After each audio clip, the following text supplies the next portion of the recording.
When we covered Zombie Month, we made sure to include Danny Boyle and Alex Garland's 2002 28 Days Later. Although, as we talked about then, it's not technically a zombie movie, as these are the infected.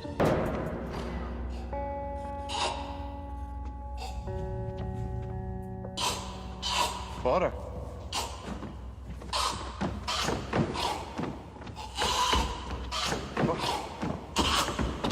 Are you okay? Infected with a virus that caused extreme rage that was lab leaked from an English biological lab. After a group of animal rights activists tried to liberate the chimpanzees who had been infected with the virus. Listen, you sick bastard. We're going and we're taking your torture victims with us. We're gonna get you out of here. Listen, the animals are contagious. The infection is in their blood and saliva. One bite. Stop! Stop! You've no idea! The infected are not the dead who have returned. They are infected with an extreme form of anger. That makes them super fast, super aggressive, throw up blood, like anyone who they see. As with any series of zombie films or horror films, the context and setting is really important to understanding the fears that the movie is playing on. Both 28 Days Later and the subsequent movies, including tonight's 28 Years Later, are set in a dystopian wasteland version of England. England's last few decades as a post-global empire, slowly giving up each of its former colonies.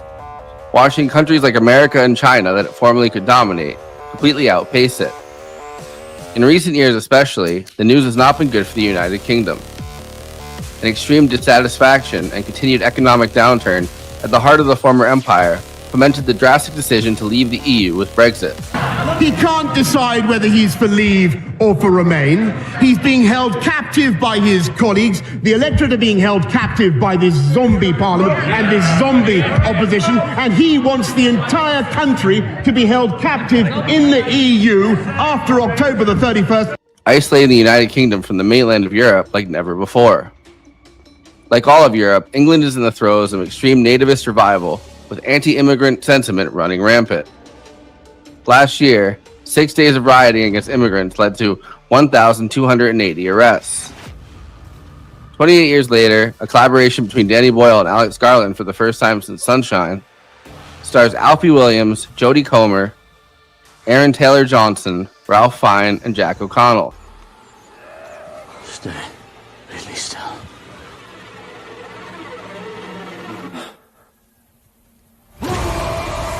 Go back to the trees. 28 years later is definitely influenced by the extreme rage and feeling in the United Kingdom right now. The British Isles have been quarantined from the rest of mainland Europe, with the virus kept out by naval patrols and guards, an inversion of the decision by UK voters to leave the EU. Instead, the EU has fortified itself against the contaminant that is the UK. Europe has returned to normalcy. They have technology, the internet, iPhones, DoorDash, whereas England has been thrown back at least to the 1800s. So much of the country, at least the bit we see, seems to be uninhabited, with only little tiny communities of survivors in the towns and villages.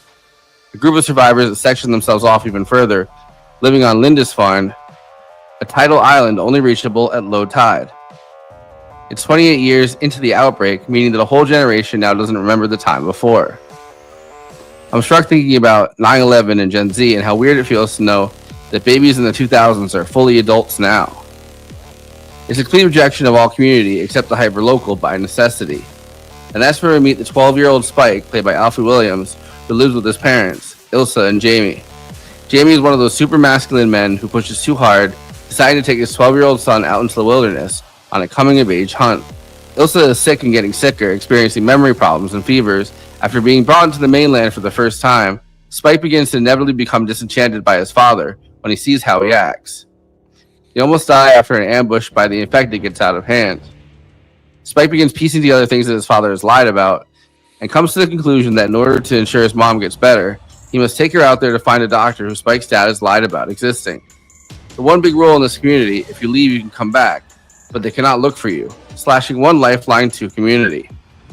In one of the more interesting sequences, Spike and Ilsa are attacked and get rescued by Eric, a Swedish soldier who has been marooned onto England, meaning he cannot go back to Europe.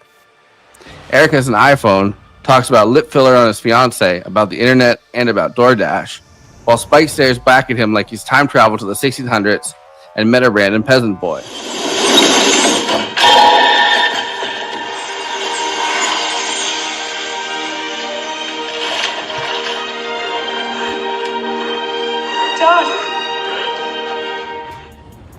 We also learn about the existence of alpha infected, who've been infected with a special strain that basically makes their bodies interact like they're on steroids, adding a new kind of alpha strongman rage to the mix.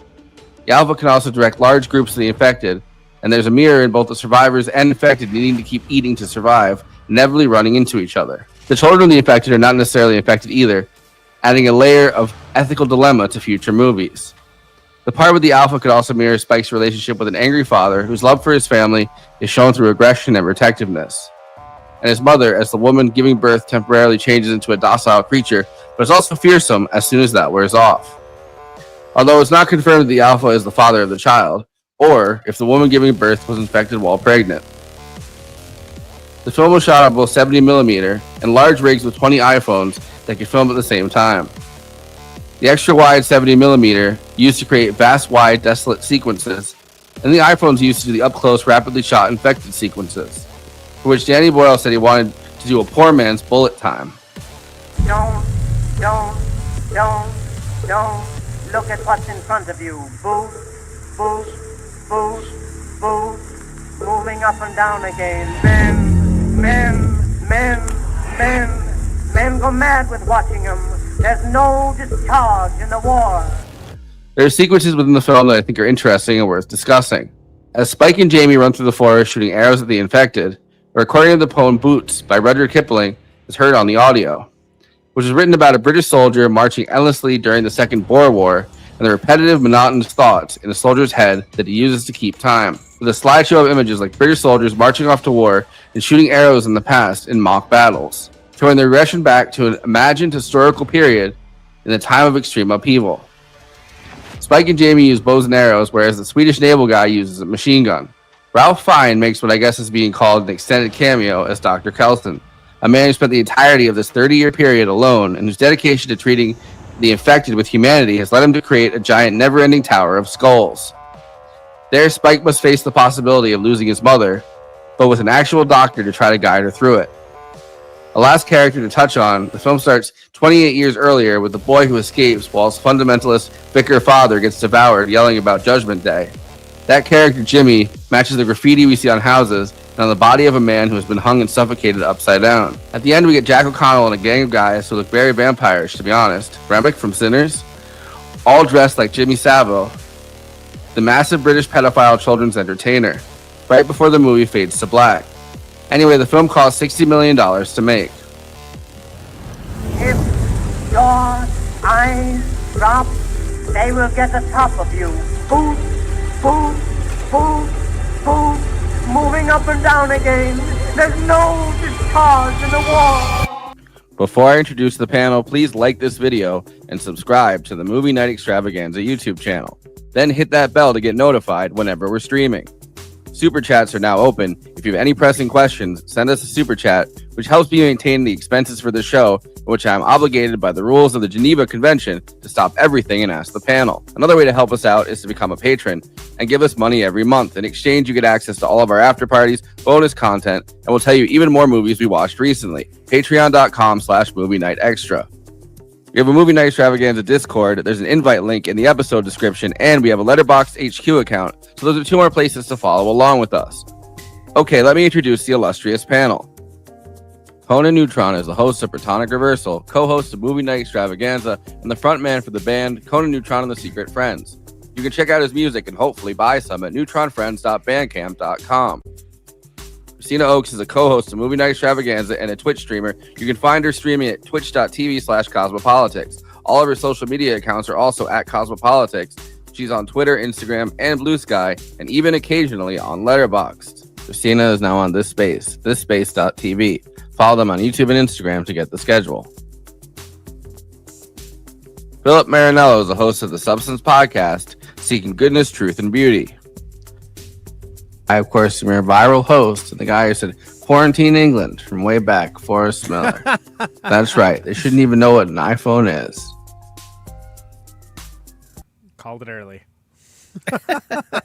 It's so funny because I remember exactly when we covered 28 Days Later, and I'd already seen, I think I already saw it before that, but I remember we covered it, and my thought was like, yo, they should totally quarantine England. Well, and it's interesting, the times being what they are, that in a post-Brexit world, how hard this hits in a different way too, with the isolation and everything. Before we get into any of that, Phil, welcome back to the show, man. It's good to have you. Thanks for coming on. Thanks for having me back. This is a really good one, man. I mean, I think at the end of the year, this has a good chance of being pretty high up there for me.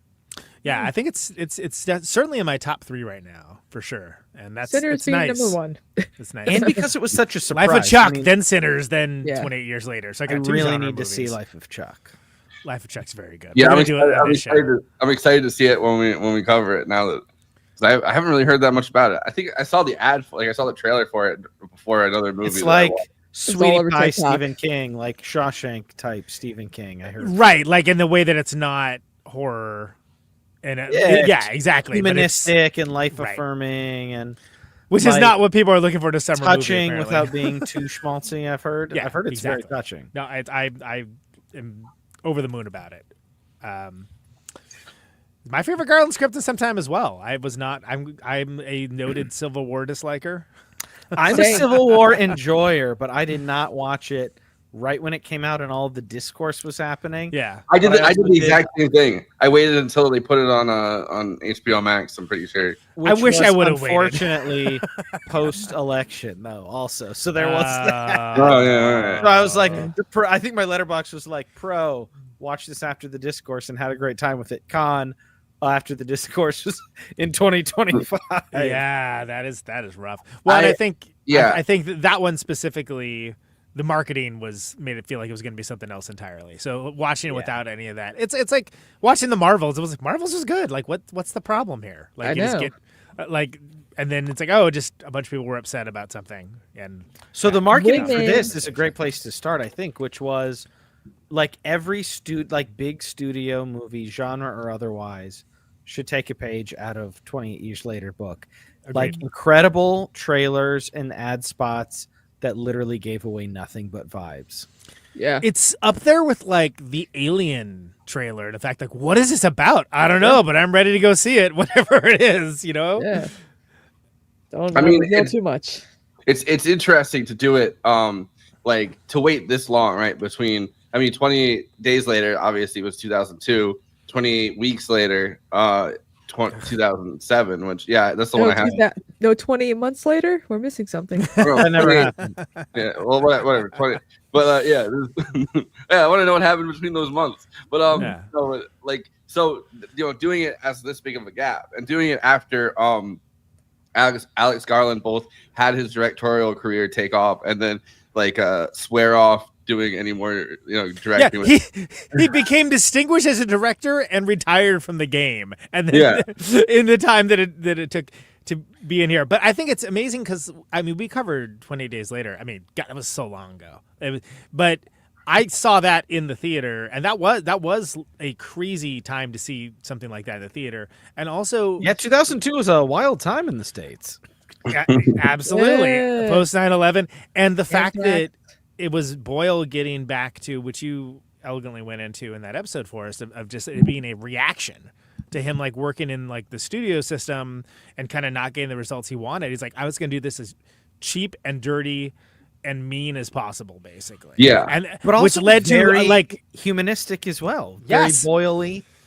That's Danny Boyle for you, you know. Like, and Boyle even the stuff Garland that whether it works together are such a good team because I mean it's to be very broad. Like the Garland is the cynic and Boyle is the optimist and the humanist, and they are such a phenomenal team. Like I'm an Alex Garland enjoyer. Like me too. I just didn't like Civil War. I thought Devs is amazing. Good. I wish more people. I wish more I people think would watch Men Devs. in 10 years. I think people will like a lot more. I liked Ben. It was not my favorite of his movies, but I really liked Ex Machina. Like I love Ex Machina. Oh, of course, yeah. And Annihilation is really good too. Stone Cold masterpiece. And I love Annihilation and forced it onto the docket for this very show because I love it so much.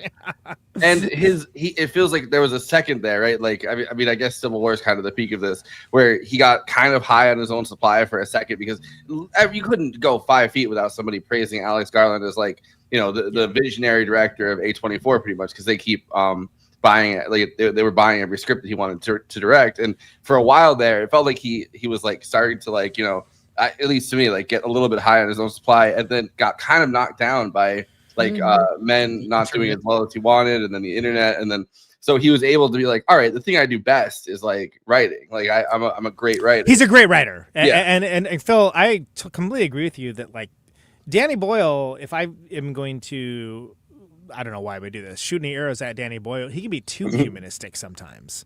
Like he like to his detriment almost. Yeah. So when you get the mix of those things, you get something real special.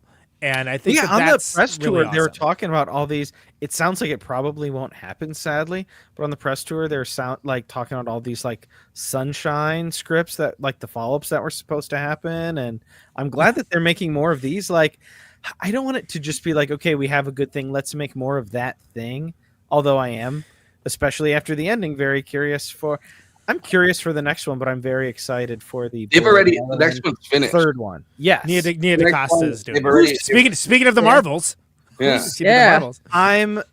I don't know. I will be seated for the second one, but I'm very excited for the third one where Boyle's back. Well, I agree. Yeah, and Cillian Murphy too. Yep. Right. I also I like that it's as a sequel. It's like loose limbed because this one. So this one is a change up compliment rather than Civil War change up insult.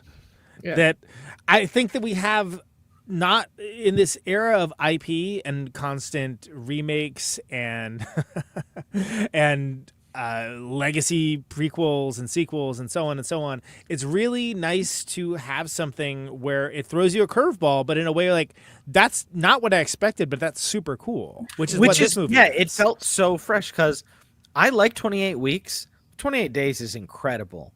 Yes. And then after all this time, it's like what would they want to say? And I think just about all the choices they made, I thought were spot on, surprising, but intuitive, and just executed just incredibly. It feels like to me, I mean, my like one of the criticisms, right, of like Civil War is that Alex Garland's not really somebody that's come stateside that much. Like his everything he's pretty much filmed. Like when he filmed Civil War, they did I think a couple months in Georgia, and then he was like, yeah, fuck this, I want to go back to England. Like he is a very English guy, like headquartered there, his family's there. He's miserable when he leaves, but he understands England to such like an intrinsic level and understands the vibe of England and everything going on there to such an intrinsic level. It feels almost like he's back to like there were so many details of Civil War that's like, all right, this feels like it's a alternate universe kind of like country of America. Like I wanted a version of Civil War that someone who had a better understanding of not the exact details, because that doesn't really matter, but like there's certain things with the vibe that kind of, in my opinion, didn't sync up. But he doesn't understand American politics. Yeah. That's probably the biggest freaking problem. Yeah. And we mentioned that on that episode, right? So I haven't did we do an listened. episode on that? Wait, we didn't do an episode on that. We didn't, but we did a. We talked about it. We did a roundup where we talked about all the movies that. What came it's like, out don't that lean year. into the politics if you don't understand Yeah. American politics. Like, because what you made is Yeah. a great movie about photojournalists. I don't think Civil War leaned into the politics all that much. I think the marketing definitely did. He had one toe in, one toe out. It felt like, or one foot in, one foot out, a little bit with some of the stuff that, like the details that he put in. Right. I think that he understands though the vibe, the emotionality, the rage of England. And the cynicism of England to such an extent that a movie like this really works for me. Kills. It's somebody in their native environment looking into like a future society, like or a future collapse of society in a place that feels like it's always on the verge of a collapse. Like England feels like any day now it could burst into flame and like nobody would be surprised. And we are not saying that from a place of security. So right, exactly. We're one to talk right now, right? Yeah, exactly. No, but I think that's notable, and I'm not here to trash what I don't like about Garland. Like I said, you guys know I'm a huge fan of devs, and it's one of the times it makes me sad we don't do TV shows on here because I honestly think it's one of Devs Garland's is very, greatest very good. pieces of art. It's like as a piece of art, it's like one of the greatest things he's done, and there is something where he gets hit on about being kind of cold and unfeeling. And there's times that works really well, like Annihilation. I think that works really well, actually. Ex Machina, dude, it's like right over the plate, right? But Ex Machina, he felt like he had more in common just psychologically with his villain in some ways than Hero. Right. Yeah, again, which is why he and Boyle are they're great together. Match made in heaven. Well, and I agree, and I think we all agree that the change up for what this movie is versus what we I think we almost expect them to be, because you got to remember, and I'm glad you mentioned the intro. Technically speaking, not a zombie movie, but we included it in Zombie Night Extravaganza because it was so important to that genre of like, oh, they're fast now. Like everybody was doing it 28 Days Later, right? Everybody was doing it, especially Zack Snyder in that movie they call Dawn of the Dead. But I think that it's notable that we've had decades.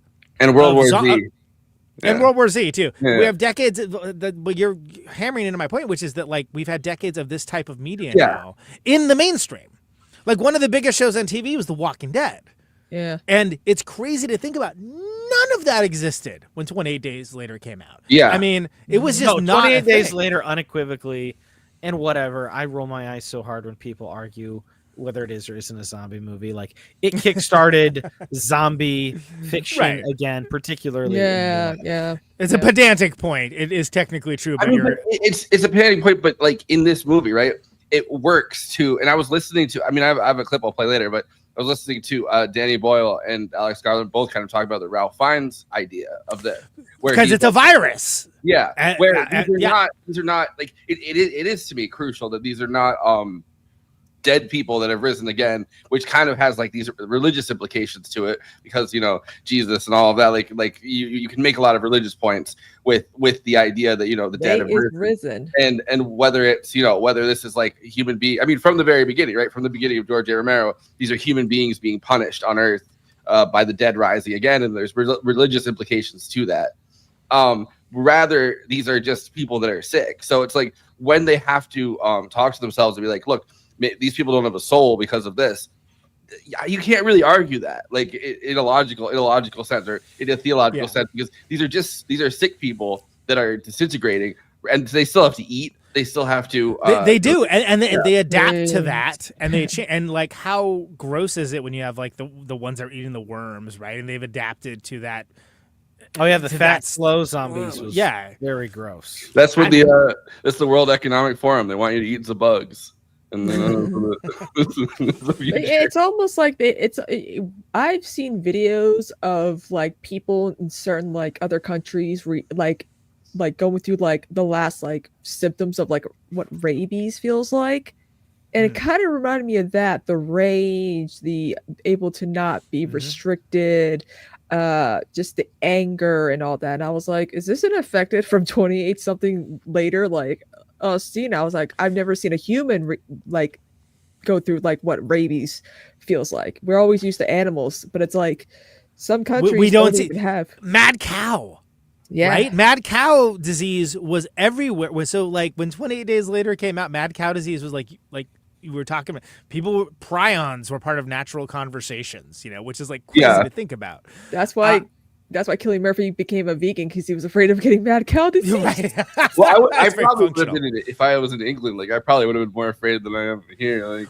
Well, yeah, and people all the time. And that was so long ago that if you weren't around at that time, that like you almost don't realize the historical significance of it and why that movie hit so hard in a lot of ways, because it was getting some deep-seated fear of like, hey, this could actually happen. Maybe not like this exactly, but something, probably less cinematic or genre fiction does. Absolutely. And less said about 28 weeks later, the better, as far as I'm concerned. But I am glad that I wouldn't call it a retcon, but the fact that like, no, they're not all dying off. And actually, it is still in England. Makes it a more interesting story. Definitely. Yeah, no, it was. I was glad that they did that, but also not like it wasn't like totally forget that, but it was kind of tightening things up for the purposes of the story. Yeah. Also, not gonna read that. When Cillian Murphy got onto Peaky Blinders, he had to put on like a lot of muscle, so he started eating certain like meat. He ate venison. He ate Bambi. Okay, but he wouldn't eat cow. Sandwich. But he wouldn't eat cow. No, they don't call it mad deer disease. They do have zombie deer disease now. That's the thing. They have like these deer that were going out and like the very end of Train to Busan. Yeah, I'm very ready for that the Bambi movie in the Winnie the Pooh universe. Oh god! Oh, and the horror, yeah. Does the when does I wonder when, because I forget which year Bambi came out. I wonder when the patent because that's the Winnie the Pooh universe. Like they just keep using the patents or the trademarks or whatever have just worn off because of the 100 years. So each Disney character, the patent jumps off, and then they're like, "All right, we're putting them in this universe now." Pretty Steamboat Willie, let's go.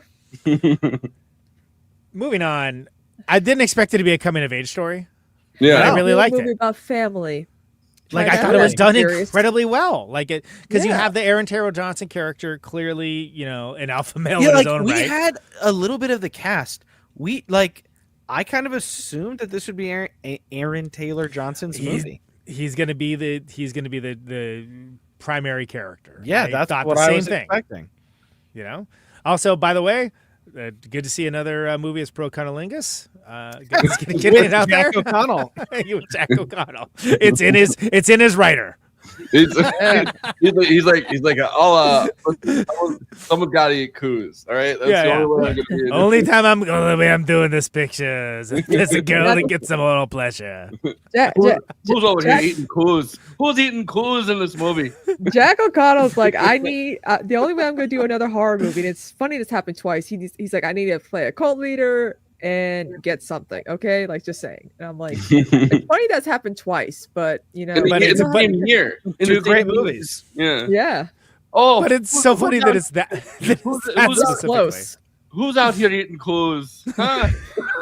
Okay, it's enough of that. But anyway, no, Aaron Taylor Johnson was a wonderful character, and I was not expecting the movie to kind of basically get handed off to the kid, because he's kind of putting his ideas of masculinity on his kid and like over exaggerating in the weird post-infected world of like, well, this is how they like have their sort of social gathering that's also like sports kind of in a way, like, where they're like super hyped up about it. From the trailer in like one of their main compounds where it has like 7 or 8 like sketches, and it's like, here are the roles in our community, and he's trying to like nurture his kid into like the hunter, which is fine. Like, we need hunter. Like, if we were in that society, definitely would need hunters. Yeah. No, that's kind of all he knows. He's kind of a rough and tumble guy, and his son is not necessarily that. And he's like 12. Yeah. It's ill-fitting. It's too early for him. It's clearly not like something he's excited about doing, which is plenty of but kids he's also that would kind of ready a little bit too. Like, well, he wants to please his dad, and he wants to like get into the world, but it's very clear the second the actual activity he's there to do is happening, it's like, oh, this is not for you. Yeah. I mean, it's scary. I mean, he pops the fat one, but that's also not like There's a whole fat family. It's like it reminds me of every like 80s movie or something or like 90s movie. There's always like that one fat family at like the roadside attraction or whatever. Is taking shots at the clumps. Yeah, yeah. He pops the fat one, and his dad's like, yeah, like there's a celebratory moment. It's like that's not an like he didn't do anything really. They're not gonna eat it, and he didn't like protect himself from it. Like it's not like the fat slow one was gonna do anything. Yeah. So, I mean, well, and then his dad comes back and he's lying, and he's being like, grandiose about it. He's exaggerating. Yeah, he's doing the thing every fucking drunk ass kind of asshole like British person you think about where they're like just making up, like they're just bullshitting the story or whatever. He's like, oh, he was killing all of them, and they came up, and he was like, bah, bah, bah, bah, and then each one of them was dead, and then all of a sudden the whole family, he got the whole family. Like he is the best at killing them. But then when the runners came, like he was terrified because obviously that's a terrifying thing. Yeah. Yep. But like another part of this that I really wanted to just before we move too far away from it, right? You notice how far in the psyche of that Swedish kid, which is that another part we should talk about, just a Swedish kid growing up with an iPhone and then asking the kid about, he's like, the internet, and the kid has no idea because they're quarantined in England. Right. But there's a part where he's like, the alpha, zombies, they call them berserker in Sweden, and there's another word for them and another entire mythos where it's like these are like the dead souls of Vikings or whatever that have come back. So it's gone so far into their psyche as well as the psyche, because in that character class, like all they have is rage, so that these vengeful like spirits and corporeal form that just will absolutely unable to be reasoned with, which frankly is exactly what those things are. So I mean, like those are crazy, but also that's a nice. I don't know if too many people had problems with that because like it's a somewhat grounded, fantastical sci-fi horror. It's a rage virus. Yeah, I liked that. They're like, okay, these are the elite, infected. Well, these are the Navy SEALs of infected. Well, and you get to see hierarchical structures develop because if they are indeed infected humans, it has been so long. I think that is so great, and the way it's deployed, where it's not, there isn't like a Vox explainer type sequence. It's just like you get to see it. Great. Amazing. Did the alpha remind anybody of Javier Bardem in any of the close-ups? Yeah, a number of times. Yeah. I was like, I know it's not. Like I guess his name is Chai Lewis Perry, but there's something like indigenous or kind of Indian about him, almost in a way. And I was thinking about Danny Boyle's comments recently about how he wouldn't have made Slumdog Millionaire. He would have produced it and handed it off to like an Indian director. And another great Danny Boyle movie starring a kid. Yeah, that's true. Good, really good kid work in that movie. You're right. But it's interesting because I was reading this Indian newspaper and they were like, Danny Boyle has found his white guilt or something. Oh my God. The review, and it's like I don't know. It's interesting that they chose that this actor to be the one that has like the giant prosthetic and comes in and is like the elite of the elite, right? Like because all the British zombies are kind of either like rail skinny or fat as fuck, and then he's just masked like he is the true alpha. Yeah. But I like that every single time they talk to this guy, his huge prosthetic. The prosthetic was quite something on the big screen. Yeah. By the way, especially in 3D if you have to. Rick in the comments, straight predator action with that finishing move. I love that. I thought that got across the brutality really well. And if you're gonna homage Predator, that's a great way to do it. And the oh my God, run! With, brutality with the some sort of intellect and humanity. He's not just killing; he's killing and trying to terrify everybody else. Right. Yeah. You first see that when Aaron Taylor Johnson and Spike are out there with the deer head with the spine sticking out. and like, oh man, like an alpha must be around here. Like he wants you to know that he's around. You see that in like whether it's like like Polynesian culture or like the South Seas, where they have either shrunken heads, or you have people in like a lot of indigenous cultures who would have like the skull, either helmets or like the skull. Like there is any kind of warriors. Yeah, there's like a long warrior thing of, and I mean like in Latin America too, with like the Mayans, like they would always take it off the heads of, like there's a long thing where it's like, because that is the reason center, because that is where where your thoughts are going on and where decisions are made. Removing that is probably the most terrifying thing you could do, and then either using it as like a ball or like using it as like a totem. Well, and actively using it as a psychological way of terrorizing your victims, because that's one of the things that was so crazy about 28 Days Later is like, it wasn't even that they were infected. It was like, oh man, they can move and they can get you. And then this case is like, and they can plan too, which is like, whoa. Yeah, and they're trying to like organize and terrify you. Yeah. Oh, it's like that's just the craziest thing of all.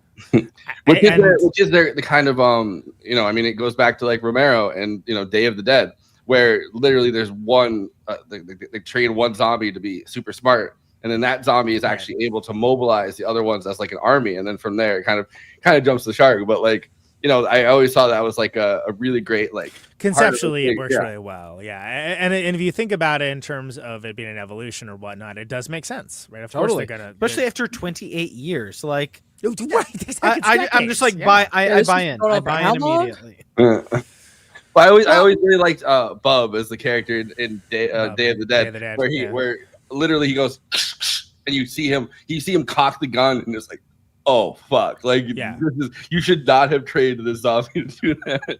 Right, exactly. And I also like the Chekhov's doctor situation where they're like, hey, what's that fire over there? Don't worry about it. I don't think about it. I said don't worry about it. Just like, okay, clearly that's going to be introduced later. But then when you actually tell the story and you get to see the Ralph Fiennes character, and they basically see him like with a bunch of dead bodies and like waving like nothing's wrong, and then they're like, okay, we're never going to speak of this again or talk to that guy. Well, it's like a Rashomon thing too, because it's like your perspective on, if you see somebody with a bunch of dead bodies and they wave at you, the perspective of like, how well do you know the person? Yeah, this guy's a psychopath. This is Colonel Kurtz. Oh, this is like, is he calling you over to say, hey, come over here and you're going to be one of the bodies? Or in the case of the Ralph Fiennes character, he's just like, oh, hey, I'm by myself. Like, if you want to come over, go ahead. Like, you want to see my cool bone temple? Yeah. And don't do that. I think that's deployed so well, because especially when you first see him, you think he's covered in blood. It's like, oh no, it's iodine, and that stymies the infection, or like keeps him protected in some way. Like, I kind of felt like there was going to be a bit of a turn. I wasn't like, oh, we should be terrified of Ralph Fiennes, but I thought the turn in the movie was so effective. Yeah, well, I was on the fence. I was like, is he going to be crazy, or is I have a feeling that he's not going to be crazy, but there's going to be like some kind of dark secret. And obviously the dark secret is this is the one person that's kept their humanity in a time of complete darkness, right? Like, that actually is the secret. It's such good writing. But like there's a part of you that I think has been conditioned in these cases to expect, like, even if this like the friendliest guy or he has all this medical advice or whatever, like, there's going to be something. And then you see him with a blow dart, and it's like, all right, what's he doing with that? Like, yeah, well, exactly. And then it turns out that, okay, you can't kill these alphas, but you can stun them and basically, drug them enough that they're not an immediate threat to you. Yeah. Okay, did they not kill? Was Samson not a different alpha? Did they not kill the alpha on the way back? No, they didn't kill. He didn't kill the alpha on the way back. But I was wondering, there's several times where you see alphas, and there's an alpha that chases them across the water. Yeah, and that's what I'm saying. I thought they killed that one. I thought they killed that one too. But then there's also, it's not easy though. That's the thing. I'm not saying that you can't. Maybe they thought they killed him, and then they did kill him, and there were a few. Yeah, that's what I thought. Yeah. Well, it's. I'm not saying that you can't kill him. I'm saying that, like, I think they're very hard to kill. Like, to the point that it's easier if you just shoot him up, basically from a distance, which is like, he's a doctor. Of course, he's going to think about like anesthesia and stuff like that. It's great. It works within the character. And also he could have fallen, and then they were like, "Oh, we got him," and then they walk away, and then he goes, and pops back up again. Well, and never mind. I think we're so used to seeing like, oh, this guy used to be a doctor, and now he's like this crazy Colonel Kurtz character, and we're so used to seeing that deployed in a certain way that's like, no, he's still a doctor. He's just a doctor without any patience or without a culture around him, and working off of what he has. And I think that that's so well deployed, and it makes that character so interesting and unique because we just don't see that. If you see them, it's done in the far inferior 28 weeks later sort of deployment. You know what I mean? Where it's like, okay, you're doing this is practically a trope at this point. He doesn't kill the Alpha because he doesn't view them as like unsalvageable monsters. He views them as sick people. Like, that's exactly what I was going to say. I forget the line, but there was, and the really incredible subversion of that character, like we said, is his humanity when he's welcoming Spike and Isla, is it? Yeah. When he's welcoming Spike and Isla into his area and he first shows them like the skull monument, he says something along the lines of like my monuments here is full of both the infected and the uninfected alike, and they're far more similar than you'd think, or something like that. He's like, it's so beautifully humanistic in contrast to just the insane wasteland that they're living in. Think about that in contrast to The Walking Dead, which at least has a comic book, and for a decent amount of which started the year after the success of 20 days later and changed culture.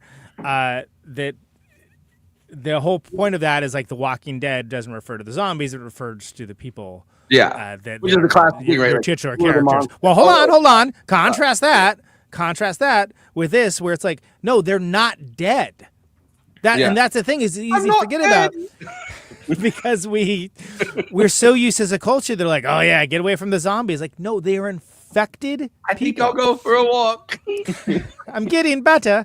All right. But am I the only one that thought when the baby was born, and I was like, the baby's gonna have the cure for the thing. They're gonna get the baby, and like.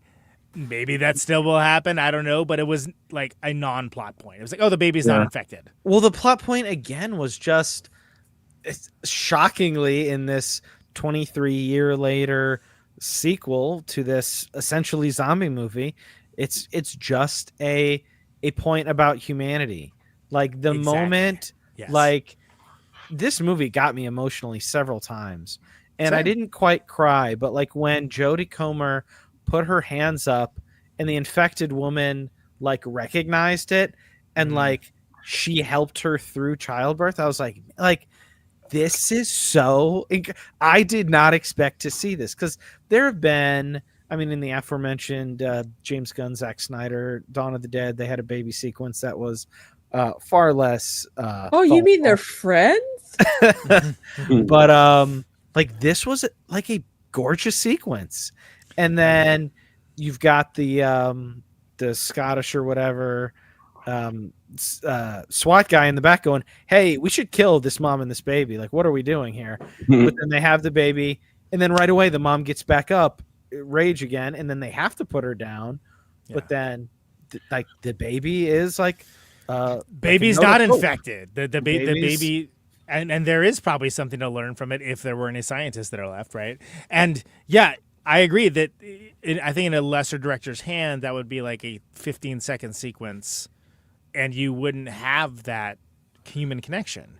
They would hold the baby, and the baby would bite them, and they'd be like, right. I mean, like, whatever. I like Dead Alive more than the next guy. You know what I mean? Like, I'm all about zombie babies, but like, it's not what this is. And that's, again, deeply surprising. And we're human baby, and then that's where the Alpha came on the train and ripped out that other guy's head.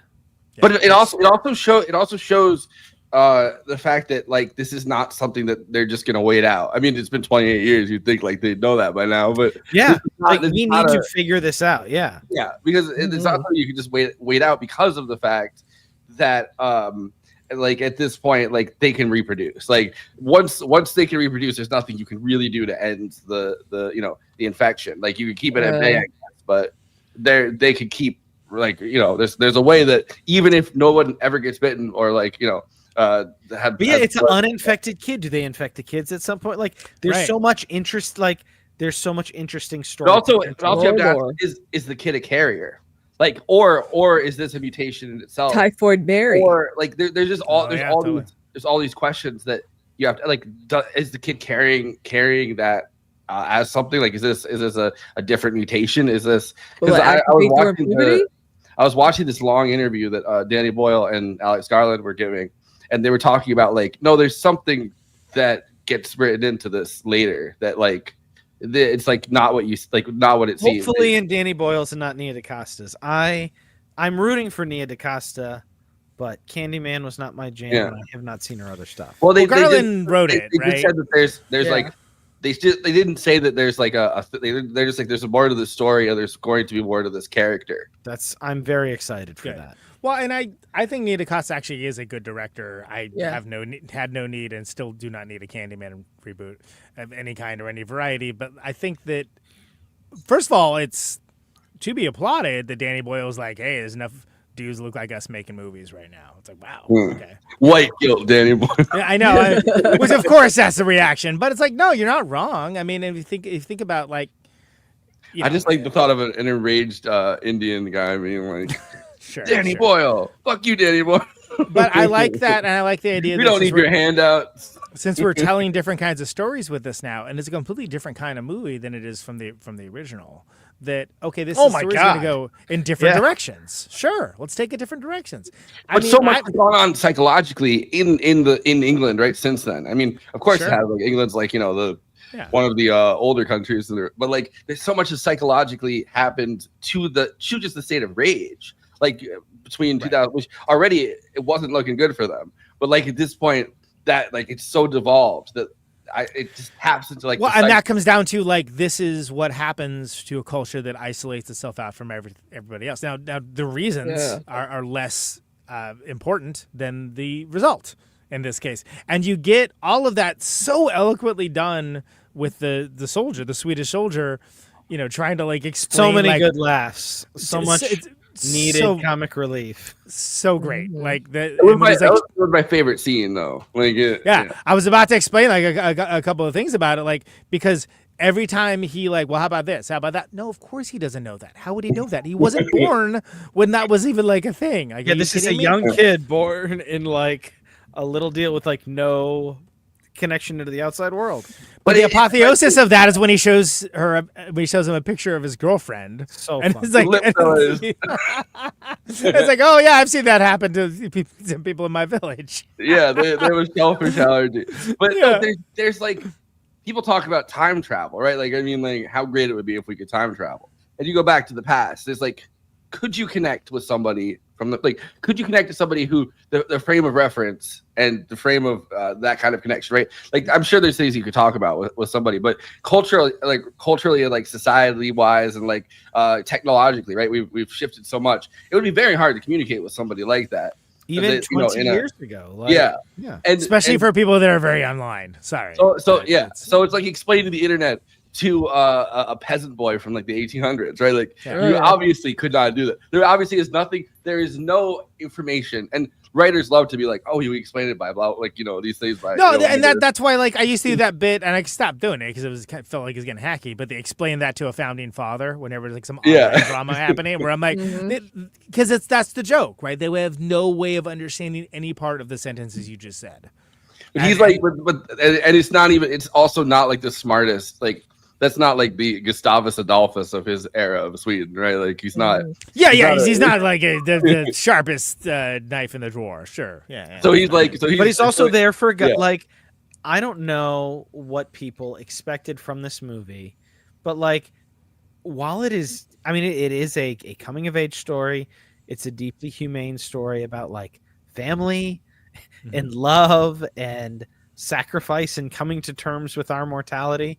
But like there is also plenty of good zombie stuff in action. Like the scene at the gas station was visually phenomenal. The scene in the train after the birth was amazing. Like I love when very good action set pieces. She's going through her dementia, and like, you know, her brain tumor, right, like is causing pretty much dementia. And she's like, Dad, and he turns to her, he's like, this seems unlikely because it's clearly her kid.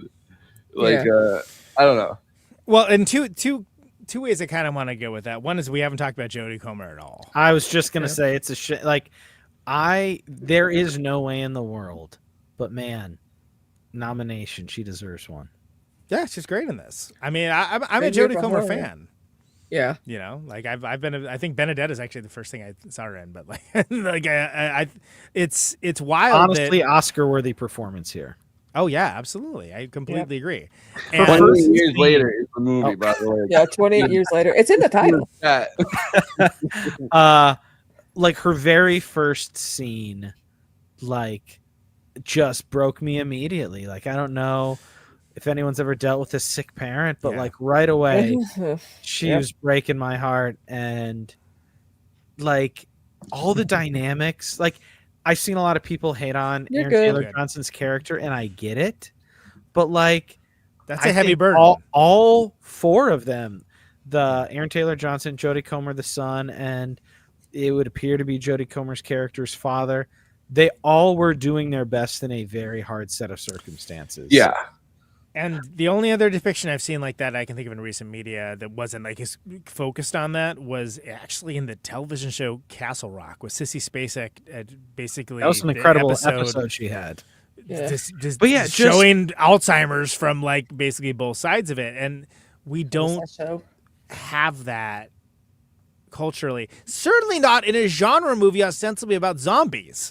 No, from the get-go, like her confusion, it's just like she loves her son so much, and her husband like loves her but like can't do anything with her. He knows he can't help her.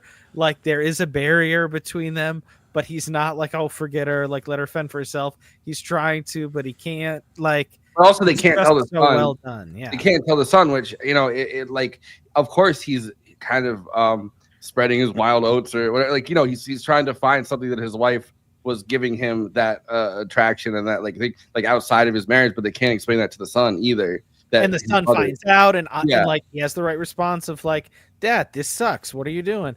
And his dad's like, oh, like you don't understand. And it's primo drama. It's interesting this week in particular, watching this because I'm in Long Island right now, at my 95-year-old grandma's house, and the day after I watched this, she tested positive for COVID. So we've been here taking care of her and couldn't get back upstate because, you know, like she's been sick the entire week. And it's like, you know, thinking about like that kind of sickness and just COVID in general and this movie, like it's been like just those thoughts going through my head after watching. Don't worry, Forrest, she'll make it.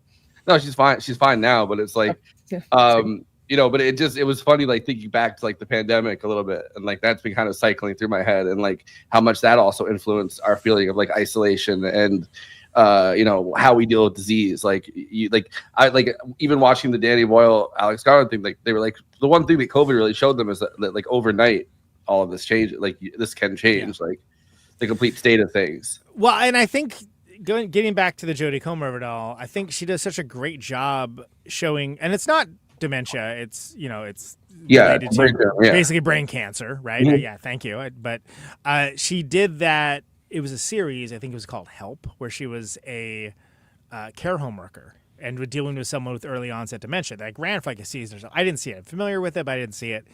But I've gotten a lot of things I've read from people in that community that were like, wow, she really like did her homework on this. Like she's really nailing this, and the nuances of what that is in the most heartbreaking ways, like how she frequently is like would mistake her son for her father. Oh, and, like, that's just my heart out every time. Oh, you know, it's so brutal. And he has to keep like, well, because he doesn't even know what's going on with her, right? Like he has to keep walking with her and being like, it's okay, like.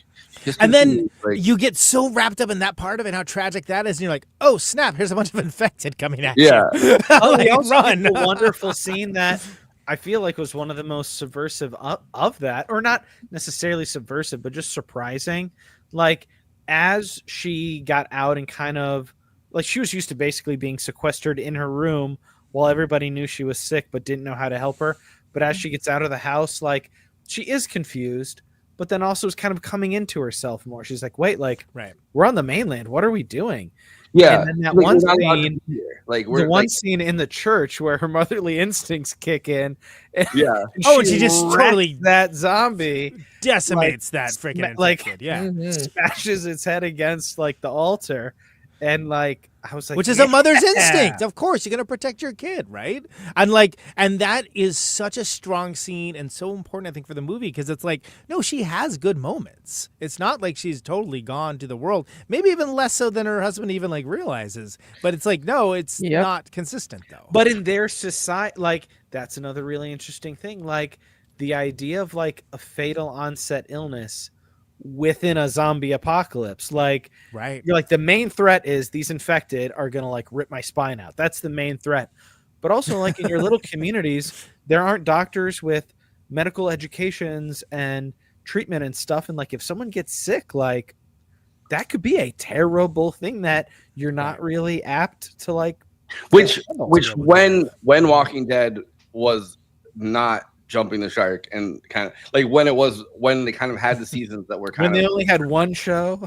Yeah, well, when they had the seasons that were more coherent, they had kind of a terrifying thing where I believe it was the beginning of season 4 where they're at Woodbury or whatever, like they're at the they have the prison, and like everyone's kind of in this community at the prison, and it starts off, they have these gardens and everything, and they have pigs, and the pigs start getting sick, and then there's an awful like flu epidemic that they don't have drugs for, and it kills off like and then the people that die from the flu epidemic start to turn. But like they have that reminder at the beginning of the season, like all the other things that exist in these communities, in our communities, right? Like sickness and all that stuff that also still exists now.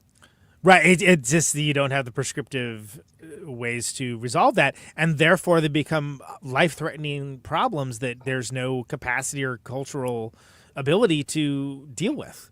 Because you haven't had to since like the 1500s. It also sends other people out to be like, oh, well, like they need antibiotics. It's like, oh, well, we don't have those antibiotics. Right. We got to go out there, and then more people get dead. And that's one of the things, because at first I was a little confused, like when they were doing he was intercutting the footage from like the older movies, like the old movies, the war, and I was like, oh no, but that's like it is kind of a feudal society now. Which, by the way, as a sidebar, I thought the conceit of like how the island is isolated was so cool.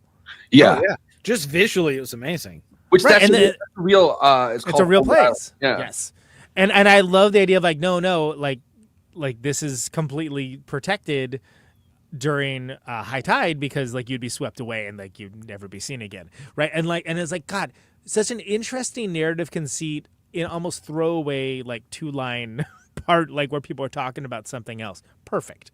If you look at that island, right? If you look at and you can see it in the movie, but the main feature of it is this huge castle, and that's obviously what they're inside the fort. But I don't think like when we're looking at it, because of the interiors of or whatever, like the intimacy of the shots, there are times where you don't fully get you don't fully get the effect of like if you look up Holy Island, like what is called Bamberg Castle, but how massive this castle really is. I'm gonna try to pull up pull up a thing if you can. Kristina, do you have any thoughts on this? I know you've been kind of sidelined a little bit.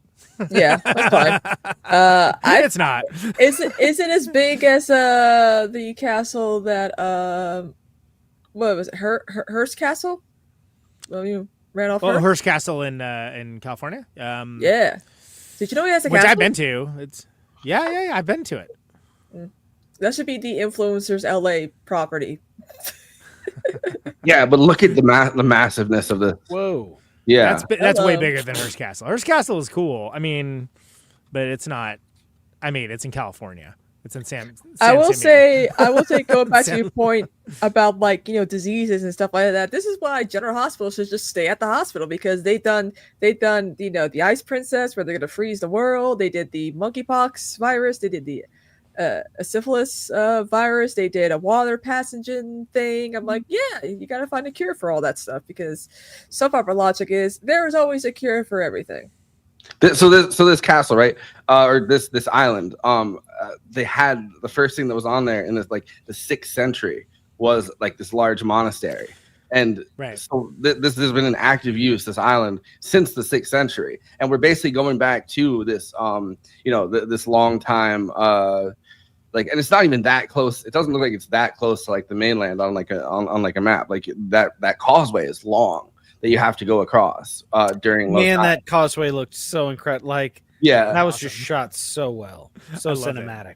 Yeah, but it's crazy that it's been and then the first thing you think of is like, I bet someone's gonna get chased down there at some point. Totally. Or at least that's the first thing I thought of. Yeah, it's, of course you're gonna think about that. So they have a thing where the monastery that was originally there was destroyed by the Vikings. Like that's how long it goes back. That's how long ago it is. Wow. Yeah, and then you have the guy come from Sweden, and you do realize like how far, but also how close these places all are. I mean, England is cut off from the rest of Europe, but at the same time, like the Vikings showed up there and were like, doing conquest at the during like the Norman conquest and stuff like that.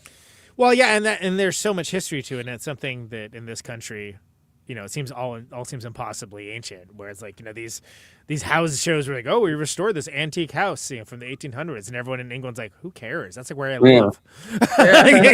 Like it's not that big of a deal. And I think that that's so cool because again, it's leaning into that cultural bias of it just being an older culture to the point that like when the Jody Comer character like recognizes that piece of art, the angel, I forget what it's called, but the thing, and then like that being like it triggers a childhood memory for her. It's like, no, that's even recent by historical standards, but it's something where you get a glimpse into her character beyond just being Spike's mother. And I think that that's so important because it builds stakes, and it does so without like just telling you. It's just like it's inferred, it's implied. Like you get to kind of fill in the blanks of like what her life was like before and what it is now. And it's probably not going to end well. But and that conversation like was so like bare bones, no frills, but the conversation between Isla, Spike, and the doctor was just like really, really incredibly like written and performed just because it was so simple. Like Spike's coming of age is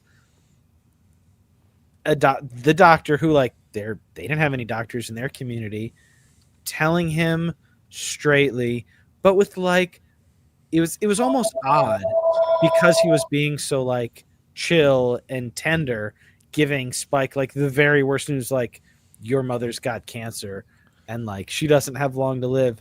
But he was being like, the coming of age was like an adult being honest with him for the first time. And by the way, pretty good for being 30 years out of practice for bedside manner, right? Yeah. That scene where he asked to examine her was like so tender. Yeah. Well, and we again, it looks like he's going to be Colonel Kurtz, and we've seen these genre movies. We know what we're like. Oh, he's going to be the crazy doctor. He's going to kill everybody. Like there's certain things that we just expect. It's going to be Joseph Mengele. Right, exactly. And just none of that happens, and then you're left thinking, well, why did I expect that? Yeah, but there's also a zombie movie. There's the great throwaway bit where the guy's like, oh yeah, that guy you see my general practitioner. He says GP, which is like, it's such a funny which also needed to be explained to us, but he's like, what's that? Yeah. And he's like, oh, back in the day we used to have doctors that we would check, So it's like it's may it never be for us, man. Oh man, but like it's funny. Yeah. It's funny to learn. It's funny to learn. Like, not only is this just some doctor, right? Like that they've found. Like not only is it just kind of this interesting guy that lives there. It's like, oh no, this guy used to be like an active member of the community that was like there, like your doctor. And he's still like all of that Bone Temple stuff is him still like engaging with the community that is right now, like in hopes of something better, which is just so crazy. So two things. Oh, go, Kristina. Imagine you're on a first date with this guy, and he's like, "Let me show you my bone temple. Let me take you down to the bone temple." No, it's not what you think. It's going really well. It's going really well. He's like, let me take you to the bone temple. You're like, all right. Kind of reminds me of the name of Jeff Peterson's band, the Bone Patrol. So, the preview for this, we talked about it, so devastatingly effective in that it tells you nothing about what you're about to see, but it establishes mood with that incredible Rudyard Kipling poem, which is just like, what is this? And which already is Rudyard Kipling's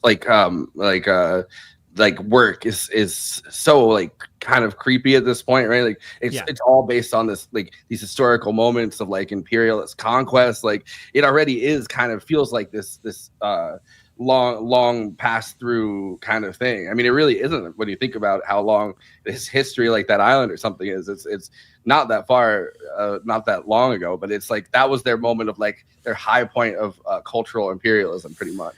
Well, and he's also, he's an interesting cultural figure because I mean, you're talking about someone that believed in a compulsory military service, and like, he's kind of not exactly. Everyone thinks about like the Jungle Book because they think about the Disney adaptation and whatnot, but was very popular amongst the British Army for all the reasons that like you see in deployed in that preview, because you're like, oh, if you don't have any frame of reference, you're like, wow, this is mad creepy. What's happening? I don't know, but it looks cool. And if you have that frame of reference, you're like, oh, that's a military thing. That was read at this time for these reasons, et cetera, et cetera.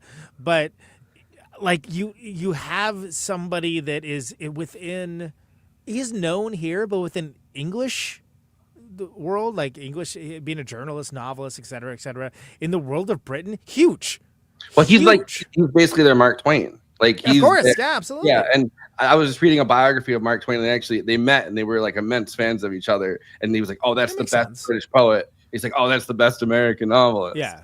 But like and then obviously their worldviews were so fucking different. But like when America took the Philippines, like Rudyard Kipling wrote The White Man's Burden, and that was his like, welcome to the game, brothers, like welcome to the great game, pretty much. You know what I mean? But at the same time, when you read actually what Boots is about, it's a British soldier marching through South Africa during the Boer War, and freaking out because he's scared. He's like, he's nervous, and he's marching through the jungle. He's marching. He's an imperialist too. And like he's 100% imperialist. His mind, and like the words of the poem are like, it's like if he looks up or if he stops marching or if anything changes, like a white savage, I guess, is gonna jump out and fucking hit him with a dart or like hit him with a machine gun or something. You know what I mean? Like it's this terrifying kind of thing.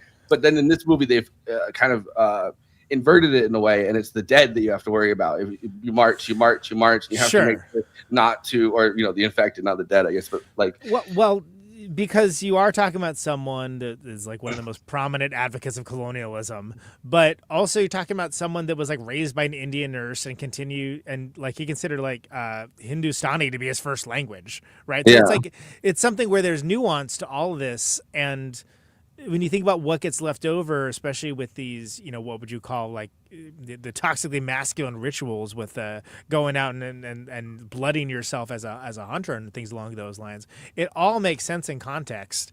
And I think it all really is understandable when you think about it in the preview that like, no, it is very fitting. Also, it's just mad creepy. Yeah. which is great. With that old footage. Yeah, I read. I was like, "What is this?" I've never. Well, in the music, like if we're talking about that, I don't want to spend too much time on it, but I don't know how, but sometime early in COVID, kind of before things got more normal-ish, I discovered the Young Fathers on some sort of Apple or Spotify thing, and I got really into them, and like they were perfect for this. Like I feel like their whole vibe, which is kind of hard to describe, is like very cinematic. Whenever I listen to Young Father stuff, I'm like, man, like this is like getting my creative juices going. I would much rather be like a critic and a movie advocate than a movie maker. Maybe I'd like to make a movie one day, but I've always felt their stuff was very cinematic and just utilized incredibly here. Well, so and again, what you're talking about. Also, Danny Boyle's almost 70. How did he get right? It's a progressive hip hop group, yeah. But then also think about what he's done for music direction for the rest of those movies, right? Like, okay, first of all, Granddaddy in the shopping scene in 28 Days Later is an iconic scene, and one of the only kind of bright moments of that entire film. But East Hastings, Godspeed You Black Emperor, which we do get a slight redux of in this, which is about the only thing close to fan service that you get, but it's so well done because East Hastings was, I've talked about this on this very show, that it was so influential to people that score movies that people have made actual careers ripping that song off in its deployment in that movie. I can name them if you want. They're in the grocery store, right? And it was like that.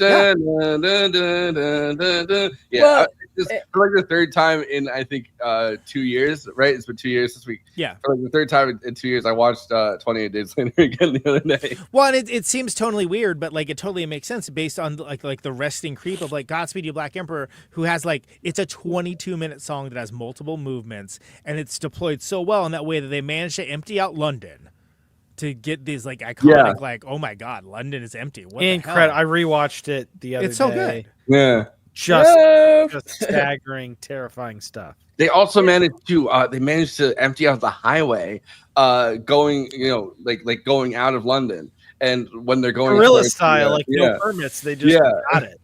So capping the point that I was just making, they did a shoddy sound-alike style ripoff by a composer that then sold that to like 7 or 8 other movies for 28 weeks later, a deeply inferior sequel that I don't particularly care for, but. That's because Godspeed You Black Emperor, they're famously anti-commercial. They just don't like their stuff being used in movies, period. Yeah. But they liked what Boyle was cooking so much that they let it be used. And likewise for this, which says a lot, because what they're saying is artistically valid. Like there's art here, and there's a reason why they don't mind the association for it for something where they don't want it to just be some crash commercialism like, hey, here's a popular song that's in minor key and like breathy and slow down like every other preview ever in the history of mankind the past 20 years. I wanted to answer Josh's question though. Did the Alpha get that woman pregnant? We don't know. What the two options. So. Yeah, I kind of seemed like it. I was looking when I was doing research to the intro. I wanted to make sure that I got like the details correct, so I didn't have someone in the chat being like, "That's not what happened, brother. That's not what went down." So I don't. They're That's British. how I read it. But yeah, no, me too. But I was looking into what they've said about it, and it turns out they want you to either the two options, right? Either this is a woman that was pregnant and then recently turned. Or recently got infected while she was pregnant, and where then would she have come from? Oh, okay. Where I mean, some other village nearby. You know what I mean? Like so.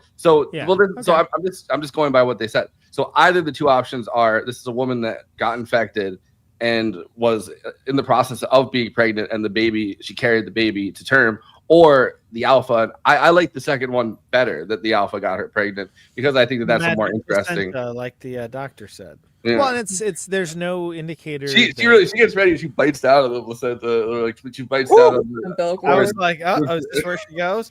So So we haven't talked about the finale of Jody Comer's He definitely that Alpha 100% has a harem. You know he does. Yes, and all of them are like. Yeah. And they're doing a perfect motion with him when his arms flail out. The bit of easy storytelling I was kind of not really even concerned about, but I thought they were setting up Jody Comer's character to have like the heroic death of she protects her son so that he can get away. Because at first I thought the movie was going to be like Aaron, forgive me, I forget his name. Aaron Taylor. He's character. He's very forgettable to me. So and Spike like get stuck because they make a big deal of like you can come back, but like we're not getting like nobody's coming to get you. So I thought it was going to be like they get stuck and have to work their way back, but then they work their way back fine. I mean, they have some trouble, but they work their way back, and then he sneaks out with his mom. I thought her story arc was going to be, well, I'm sick anyway. I'm going to like go down protecting my kid to like, especially after she takes care of the infected overnight. Exactly. Right. You're like, it's definitely setting fight in her. She's got some fight in her. But then literally to have the climax of her story be like, basically like a peaceful euthanasia. I was just like, that's pretty punk rock and so humane. Well, and also to have the son, like in that moment, right? Like, because holding a baby. Movie, well, no, but a lesser movie. There's several times where it could have diverged, right? A lesser movie could have killed off the dad, and then he's like, "Oh, I need to avenge my father," and becomes the dad or something like that. or it could have had the mother die protecting him, and then you're like, wow, a mother's love, the most powerful force on earth. But then he also could have rejected the skull. Like when the guy hands him the skull, he's accepting humanity. He's accepting the humanity of accepting that this man's worldview is something more like more tangible, more spiritual, more connected to what he wants than what his father's was, which is just like, oh, these things don't have souls, just kill them. And you're skipping the revulsion that would come if it was somebody from modern society too. Yeah. Well, yeah, or just emotionally, right? Like in that moment. No, but also society impulses that they was it someone's hands you a skull. Yeah, you're like, but also, oh, cool. Post-apocalyptic world, like just like Danzig said, I wanted this. Yeah, death is part and parcel of their life.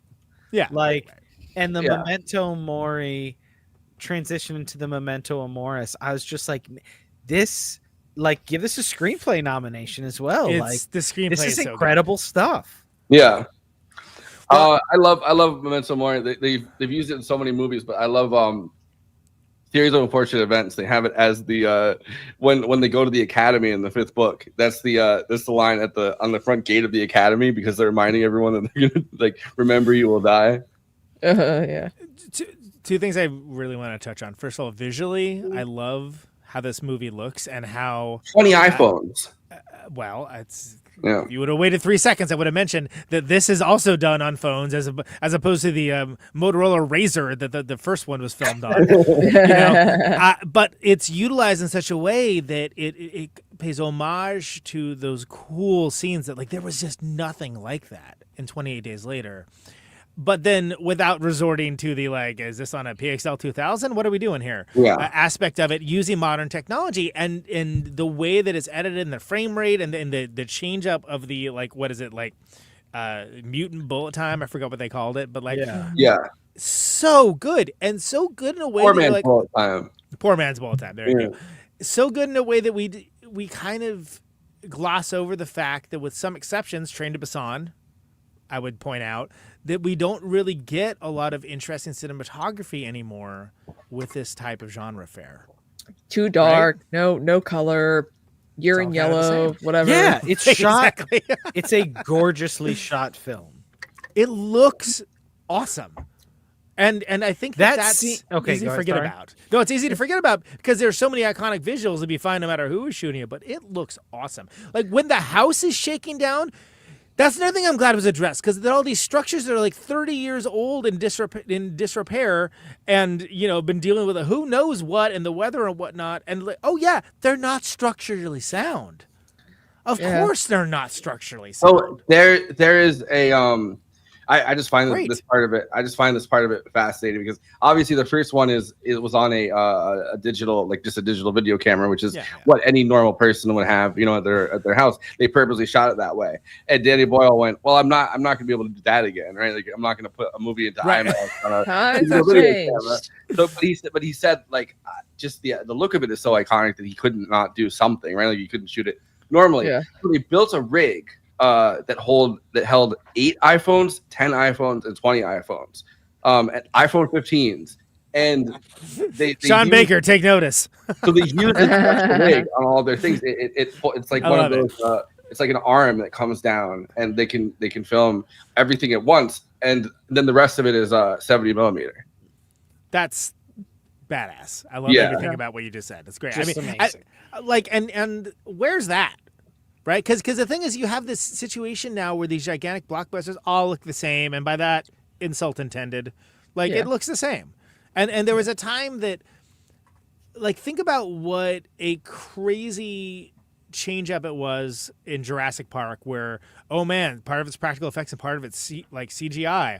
Oh my god, and how far we've come from that, where everybody can now tell. All right, that's a CGI. Everything is or whatever. CGI, everything's CGI. It's people on a soundstage. There's no tactility at all to any of it, and to have that, the dirt of all of it happening, but then the bones, the dirt and the bones, to have it filmed in this way that it looks awesome and it looks unlike anything else. And when we did the Zombie Night Extravaganza month, we ended with Train to Busan because at the time that was the only movie that was doing anything remotely different, which was like what if zombies but on train? But it was different than that. There was more to it than that. And part of it was how it was shot which was done in a way in the same spirit of 28 Days Later, but utilized the technology of the time.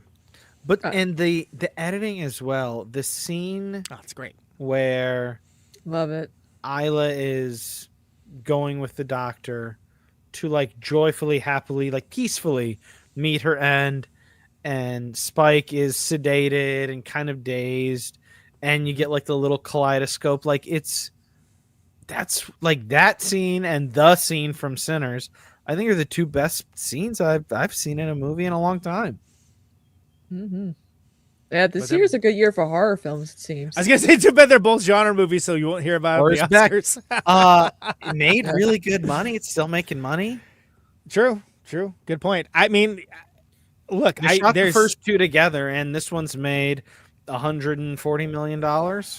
We're getting a third movie. We definitely are. Well, and that's Killian will be in 2 and 3. I'm excited. So we do need to talk about the ending, but we blasted past it so many times. The introduction of the Ralph Fiennes character, he looks like he's covered in blood.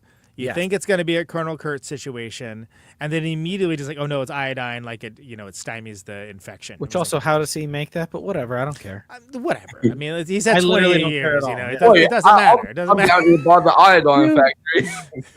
Too many questions. Like, don't worry about it. That gives you the initial sign that like this is not going to be necessarily what you expected, which at this point you probably already know, but it works out so well. And then when you see the Bone Temple, which is introduced with this again incredible, iconic one for the record books preview, you're like, oh my god, that looks menacing. Oh, that's going to be crazy. It's the most what's happening there thing. Like, and you're like, oh, it's totally different. It's completely different than I thought it was. And it's a monument to humanity. What a turnaround that is, and what excellent filmmaking it is. And the fact that when people are disappointed or mad at this movie, it's like, really, you didn't find that touching? You didn't find that interesting? You didn't think that was something you would literally had never seen before in a movie? Because I felt that way. This is where I guess I'll introduce that video I was talking about with Alex Garland talking about what inspired his choices in this.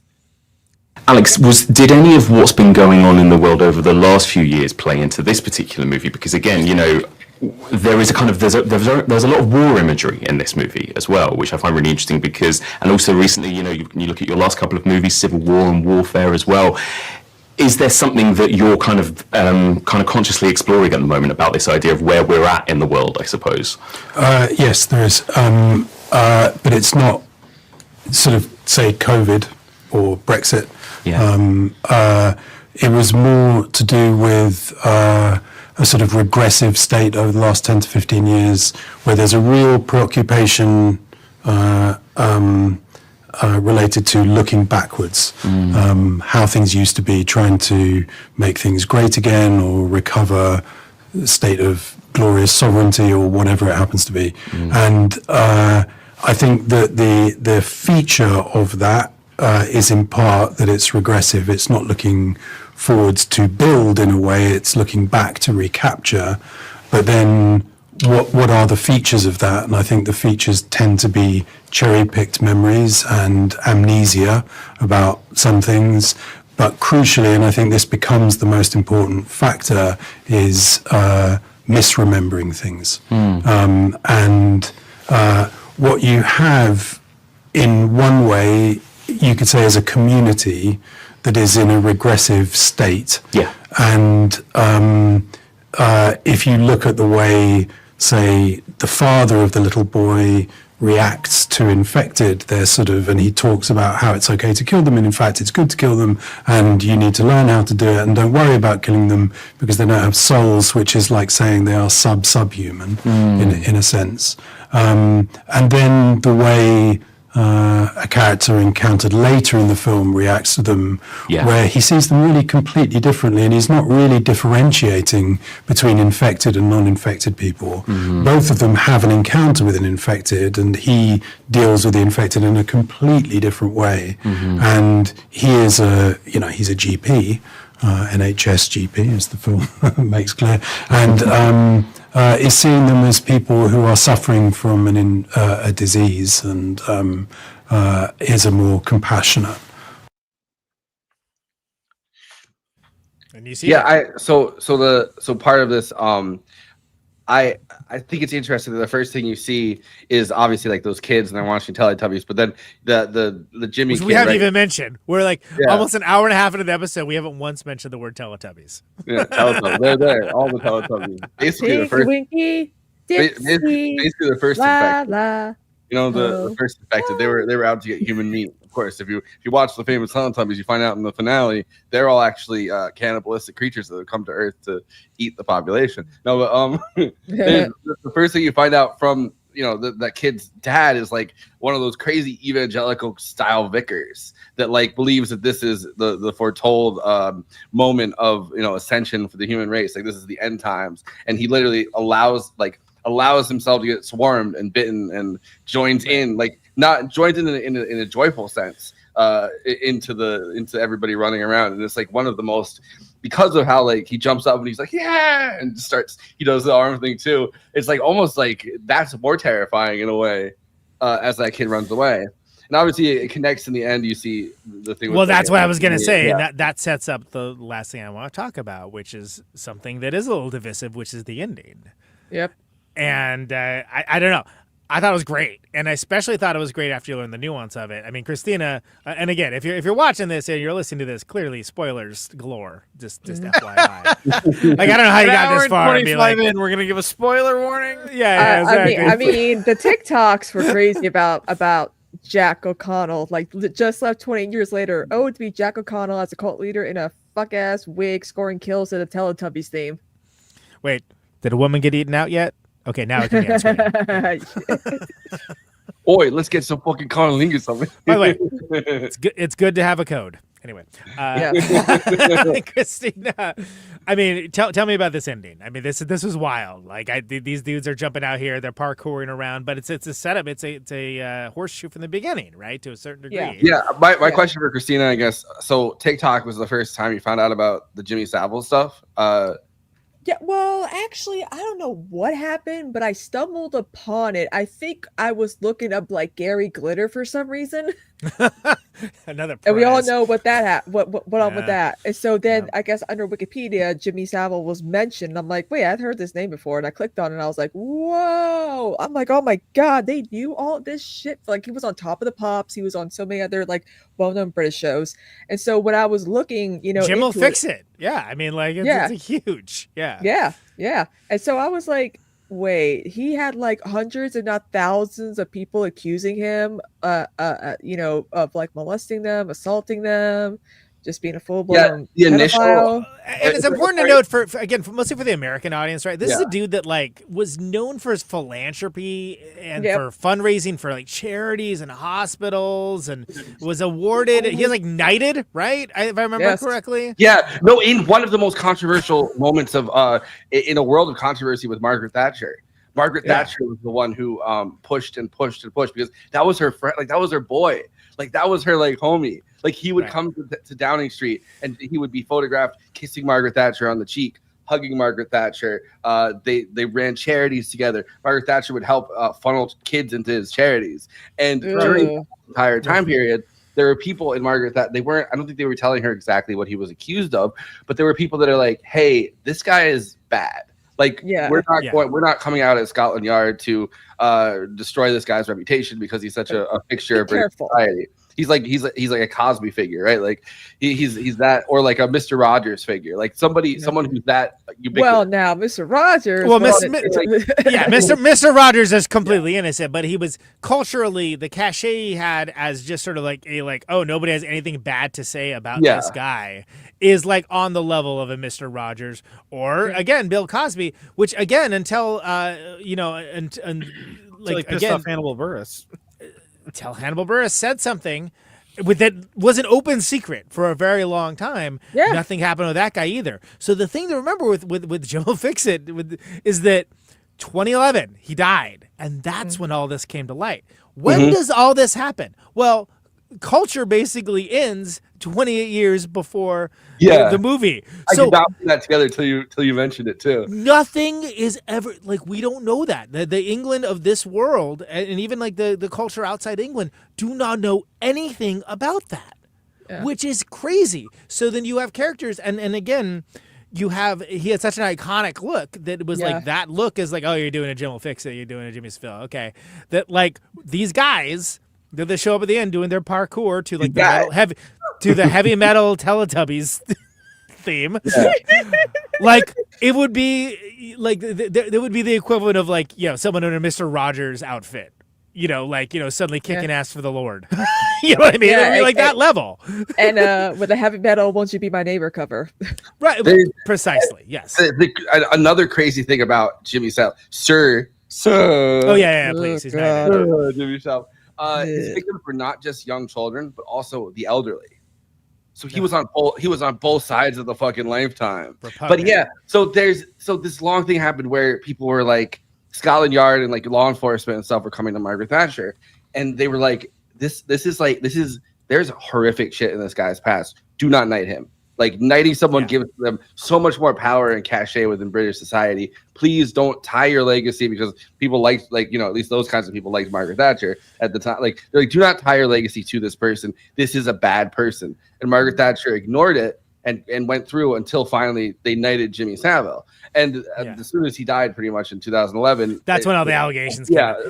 450 was the first batch of them. 450 children, pretty much mostly children, had come out, and it said like because he was running these children's charity, like it was basically funneling victims to him, and it shattered British society. And the first time I remember hearing the entire story, like I had seen him, I knew like the name Jimmy Savile.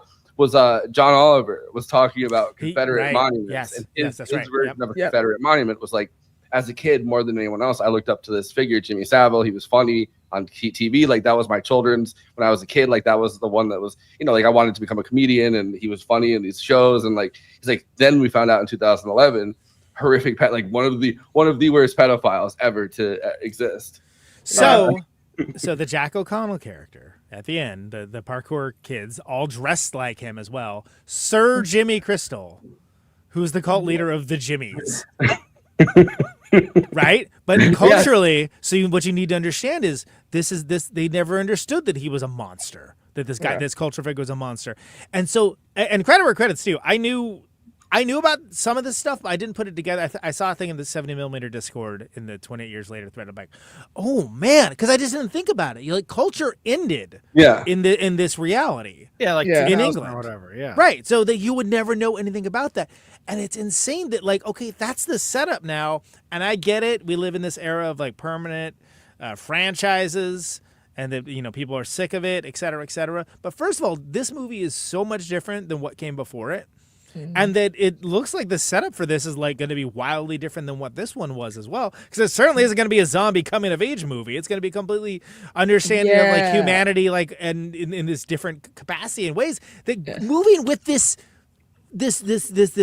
figure of this considered like a heroic icon to these kids that are now adults.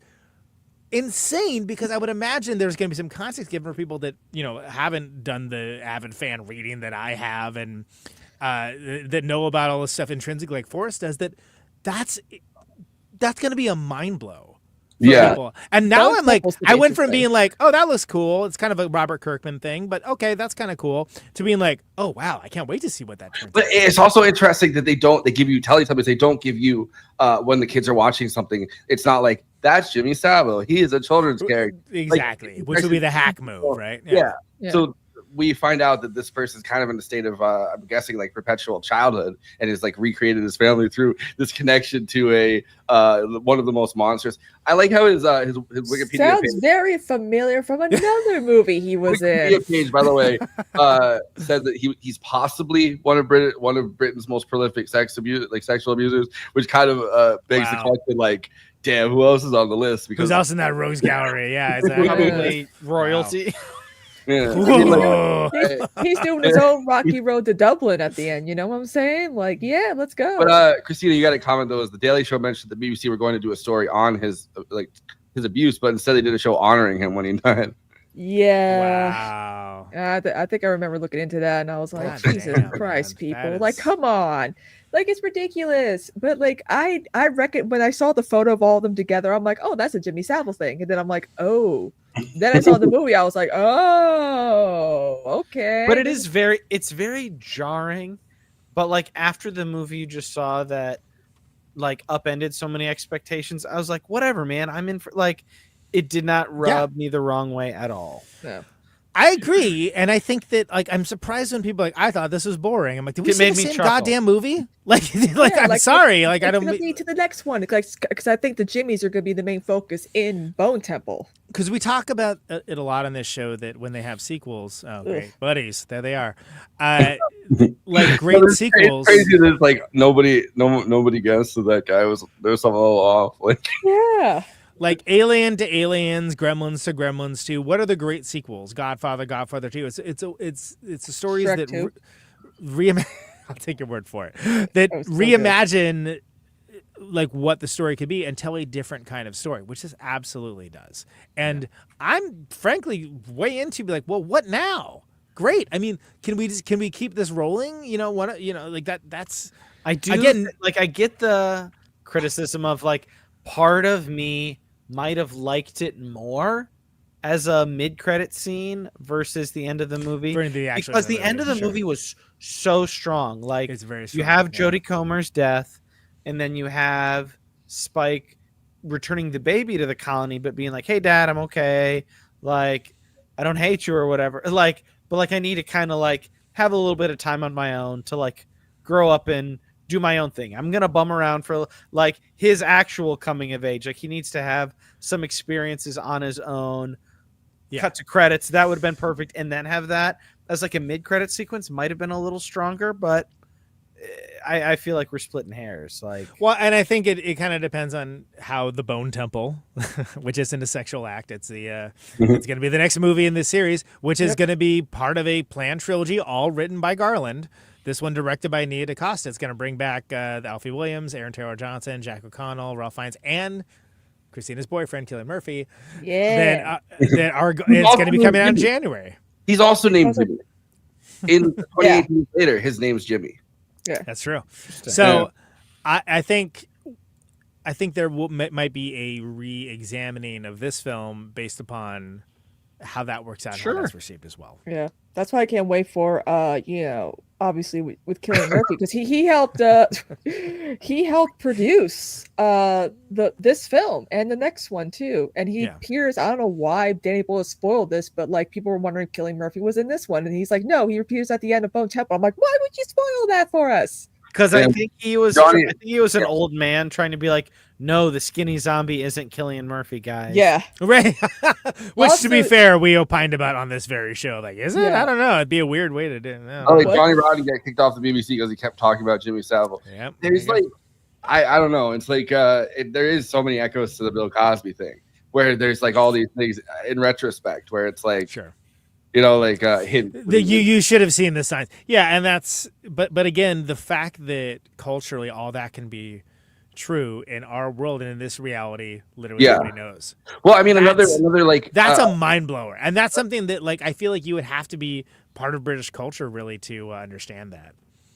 Yeah, a similarly kind of sclerotic, I think, moment for a lot of people is obviously like the story behind like the Spotlight, right? Like where it's like the Vatican and finding out that there were so many people within the Catholic Church that had done like, you know, horrific things to children. That same kind of moment happening around almost like the same number of years, where it's like all the old institutions are thrown open, and it's like not post credits at the end of that movie. Yeah, a gut punch.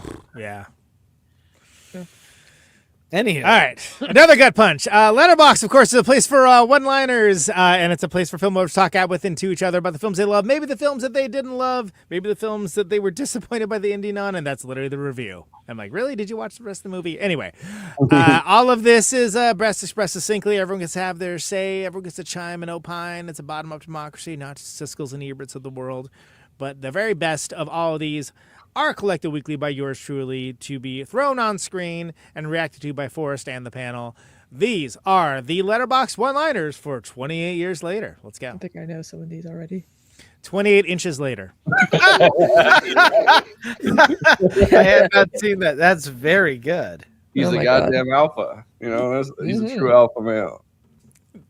Respect. It would have jarred with the rest of the movie's more serious approach, but I think Ralph Fiennes' character should have been named Bone Daddy.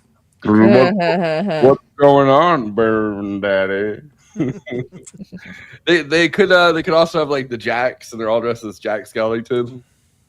That's good. Yeah. Mm-hmm. I got it. Acknowledge. Never expect this to be so deeply moved by a movie that also has a huge naked guys doing Sub-Zero's fatality to people.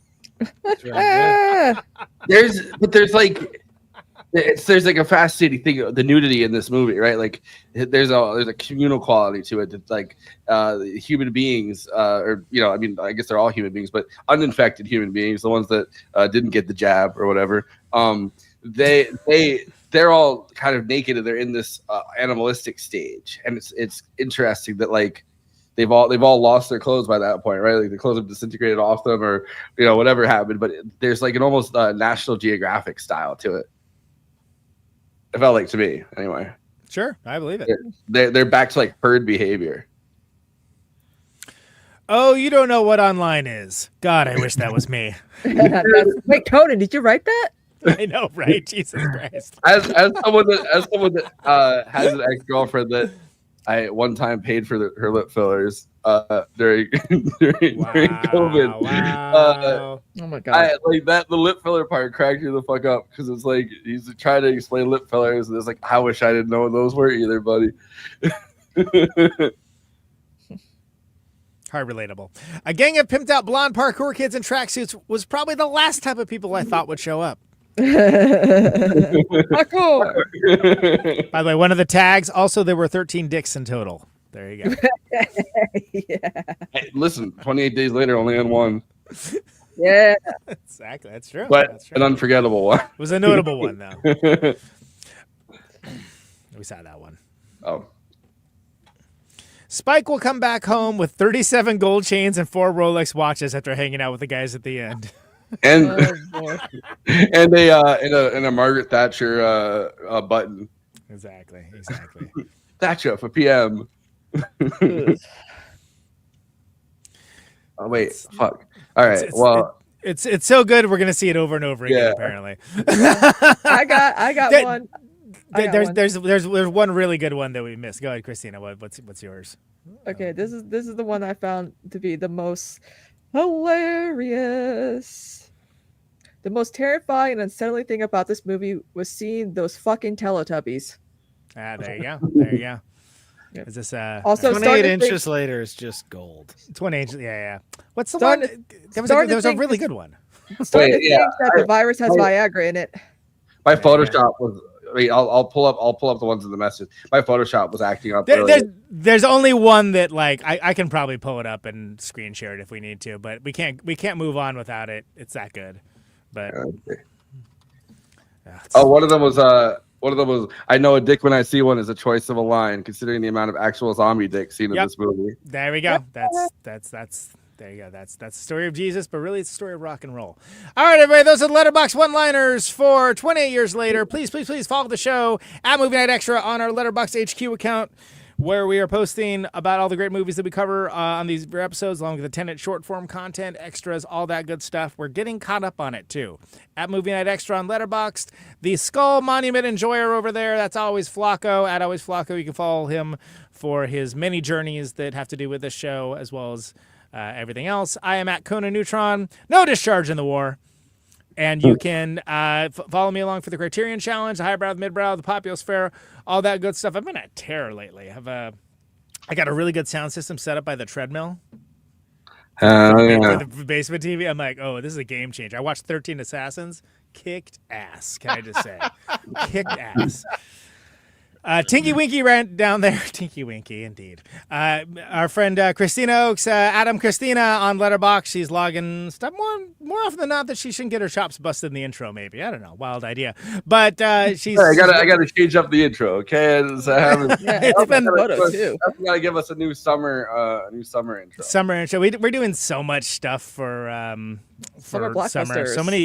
There's so many new releases that we're gonna be doing. So yeah, we absolutely do too. Our great in the middle of our great guest from The Substance, Phil Marinello. You can get Philip Marinello, 1L on Letterboxd. Great follow. I follow him. I think you should as well. Let's hit it with the plugs, please. If you're watching us on YouTube, please like and subscribe, and then hit the bell to get notified whenever we're streaming. And we'd humbly request that you watch the video to the end, because it helps us with the algorithm and helps more film fans to discover the show.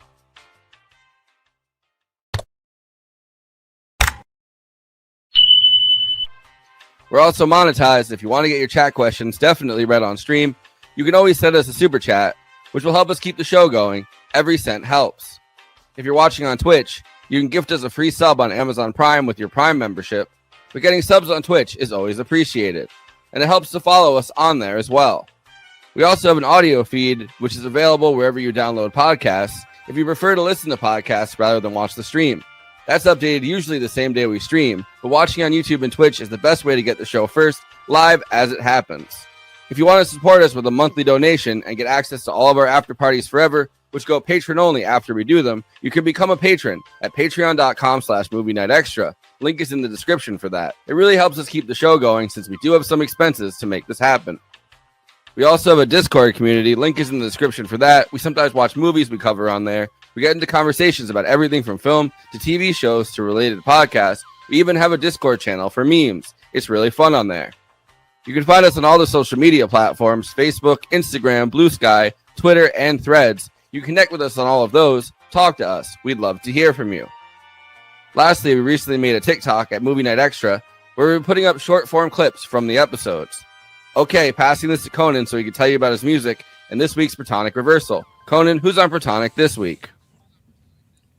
Yes, y'all. So David J. episode of Protonic Reversal from Bauhaus and Love and Rockets is up and online in the general feeds. Al Johnson of US Maple and Shorty up and in the general feeds as well. Ralph Cusiello from Rye Coalition tomorrow morning. Going to be hitting the general feeds as well. Those are all patron. I have Ryan Christopher Parks of Be Hamilton coming up, and 3 really cool things I really wish I could tell you about, but I just can't. ProtonicReversal.com for the archives.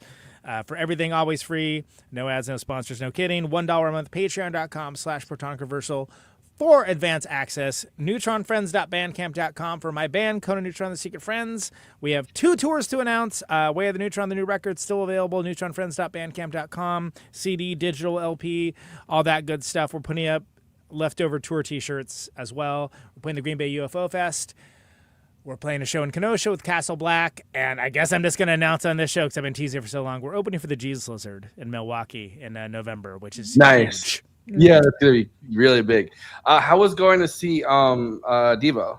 Oh, fucking incredible. Yeah. Like, amazing. And even more amazing was the post-show hangout afterwards, which if we were doing I saw the picture that you posted with. If we're doing an after party, I can talk all about it. I'm down. I'm down to do an after party. Word. So we'll get into all that.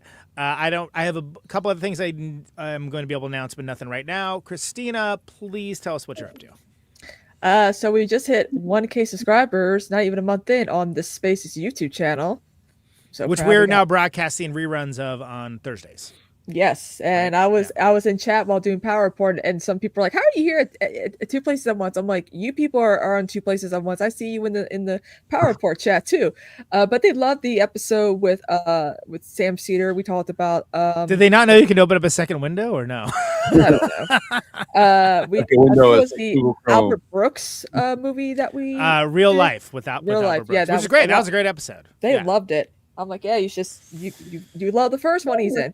3 Days of the Condor. I'd love to get Sam Cedar back to do a third. I'll work on it. And still streaming on the Twitch. I have my Christina's Corner every Tuesday on the Space, 5 to 6 p.m. Eastern. Been a lot of fun. Chat's very fun and chaotic. We are still watching Dark Shadows. I still want to do a Dark Shadows podcast now. You've got the curriculum vitae for it. You got the research. Yeah, we celebrated the anniversary of it. It premiered like a few days ago. Like you've been in touch with people. Yeah, you should do it. If anyone should do a Dark Shadows podcast, it should be you. Yeah, you've already made some contacts with people that were in it. So you gotta. That's what I'm saying. Yeah, you got to draw them in and be like, "Oh, come on, my Dark Shadows podcast." If I had a Dark Shadows question, I'm not sure why I'd have a Dark Shadows question, but I would definitely direct it to you, Kristina, because you are the subject matter expert.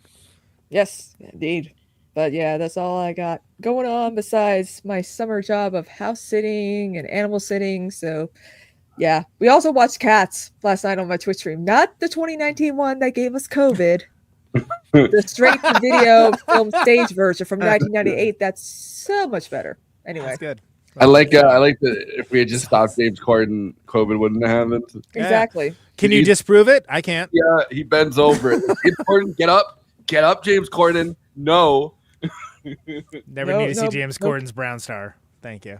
Oh God. Phil. And on that note, Phil, what do you got for plugs for us? Yeah, like you said, you can find me on Letterboxd at Philip Marinello, very simple, or podcasting over at The Substance. We are at The Substance Pod on the various socials. We're doing a lot of faith and culture, a lot of movies, a lot of substantive cinemas. We're having more people who are actually in the film industry, which is cool. Actors, directors, got a few very big ones that I am close to booking, but I've had wonderful people on talking about movies of all friend sorts of the show, variety. Marta Jovovich. Yeah, I'm getting ready to have Marta back for another Kiarostami here coming up soon. I'm getting more screeners and invites to things, so getting some more access to people. But I don't just want to do that. Like the brand really is The Substance, so we're talking about movies of all sorts. I'm sure this one in the future and Sinners as well will be on the show. But yeah, that's a lot of fun. I think our next new episode, really incredible British poet who has a wonderful new book of poetry out. So if any of that sounds interesting to you, you can find us, type in The Substance to any of your podcast players. And skip past all the things that aren't your podcast, because there's a bunch of things named that. But I really liked your episode with the actress from I Like Movies. Yeah, Ramina Duga. I was just talking to her the other day. I got a screener to her new movie, Portal to Hell, which is surprisingly substantive, and I may get a very well-known screen and stage star on from that. We'll see. Fingers crossed. Is it Satan? No. Star of stage and screen, Lucifer. Well, I'll give them a free plug. If Portal to Hell is playing in any festivals or theaters, I don't know what their distribution is, and I don't think they do either, but that's a super fun one. Would have been funnier if I said that in the church lady voice from the classic character Church Lady. But sorry. Isn't that special? Gotta have the Is it Satan? Gotta have the classic TV show, I Love Lucifer. Showcasing Lucifer's marriage to a Cuban man.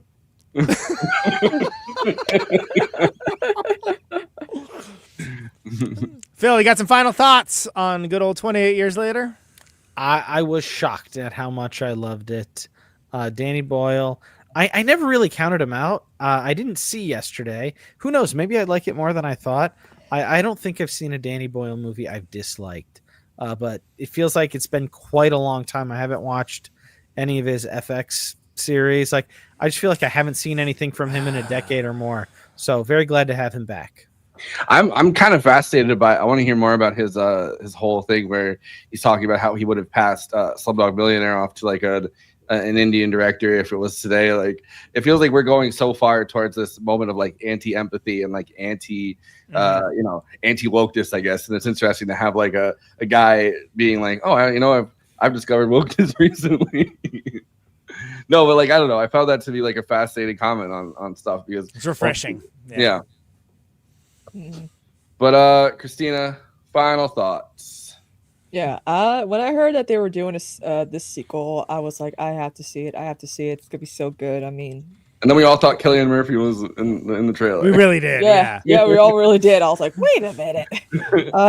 But they just found a guy who kind of looked like him, and I'm like, well, good job, guys. You confused us all. It's one of the great head fakes of modern movie preview history. I don't even think they didn't even I don't even think they purposely exactly thought about it too much because did nobody think that guy looks vaguely like the other dude that was in the movie that started all this? He produced it, and there was Danny Boyle was like mocking people that thought that. And he was like, people still think Cillian Murphy's the guy in the trailer. I can't believe that. I was let me retract everything complimentary I said about that guy. Come on.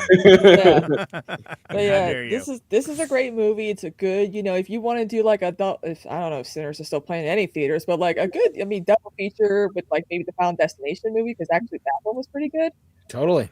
Yeah, so if you are, if you're hesitant to see this movie because you're like, 28 weeks later, there's no 28 months later, just go see this movie, please. It's really good. It's really good. Like that's the reason why. Yeah. They're like, it's been so long. Oh, well, that's the point. Yeah, there you go. Conan, let's hear him. Let's hear those final thoughts. A to B. Alpha is dead. All right. So before we do that, we're going to, I spent a lot of time and energy on the one-liners bit. So we're going to do the last 3 one-liners real quick that we missed. So first one, for my fellow Americans, the end would be like if a bunch of guys showed up dressed in kooky sweaters and holding pudding pops. Oh. There you go. I mean, that was my first thought. Like, who was this? Who? Like, how do you explain the Jimmy Savile thing? I was like, oh yeah, Bill Cosby. Like, that has to be the most. Yeah. Pull your pants up, British people. An apocalyptic fairy tale full of zombies, lovely scenery, and massive hogs. Your average fairy tale. Yeah. For some, perhaps. Mm-hmm. And the one I originally intended to close the bit out. See, people, some orange men are nice. Very good. That's very, very good. So I saw one where he's so orange. I thought he was the Lorax. There you go. That's good. He does kind of look Lorax. Look, we said it all. This is a very substantive episode. That's why we had Phil from The Substance on. I really didn't expect a zombie-style coming-of-age story, but I loved it. The technical craft on display is very skilled and unique. I think it's super hard to pull off in a genre we've been deluged with in the time since 28 Days Later came out. And I love the stylized aspect of it. It references shots from the first one, but, not filmed on a flip phone. I'm not always the biggest Danny Boyle fan. I've kind of find him to be sort of inconsistent, but the world building here is deeply impressive, which is funny considering it's a legacy sequel. But the centering of the survivors on an island only reachable by a walkway on low tide, that goes beyond acceptable. That's exciting. And we get more into the infected and their evolution, and it's a thing that we've seen in other movies is done very well here. I think the characters are strong. I don't always agree with their decisions, but I see how they go to them, and I think that's important. Big Boyle humanism in this one, front and center, and that's always lacking in these kinds of movies, and I think that's one of the reasons why I'm so critical of modern horror, is because it just tends to be so cynical and inhumane, and I don't think it's necessary. Or people really want to pat themselves on the back for right going the other way, sure. Ralph Fiennes is downright Colonel Curtsy in here, but with a genteel twist that completely works. Great arresting images on here. Jodie Comer, she disappears in the role. Astounding work on here. I think the Bone Palace itself could be hack work in the, if it was done by Blumhouse or something. But it's quite profound here. And this is something where I do think the ending's a little Kirkman-esque. It was the guy totally who made the Walking Dead comic book, if anybody doesn't know who that is. And I don't mean that in a bad way. I liked it. And I'm, again, with all the Jimbo fixes, the Jimmy Savile things, I'm super excited to see what happens next in this. And I think in a largely disappointing year for genre fare, beyond Sinners, this was a great time. And I'm real glad we ended up talking about it, because I was on a roller coaster with this one of expectations of it's going to be the best movie ever. It's going to be terrible. No, it's going to be the best movie ever. And it's something entirely different, and that's almost the best possible result. And it's an honor to talk about it with everyone tonight. Hell yeah. All right, so we're going to do, minus Phil, because I know Phil has to go. We're going to do a little after party for... If you like Devo and you want to hear some tales, tune in for the after party. Yep. All right. See you guys over there. What's next week? Next week is next week is Barry Lyndon, which is funny. Barry Lyndon. Because after that we're doing 2 more recent movies. Yeah, all new releases except for Barry Lyndon, which is being re-released by Criterion. So there you go. Which is a movie that was released, I believe, in 1775. It's in 1775. Ed Bermila from Gin and Tacos coming out for that too. Excited for that. So be good. So we'll see you guys over there. Thanks for coming on, Phil. You got it. Thanks for having me.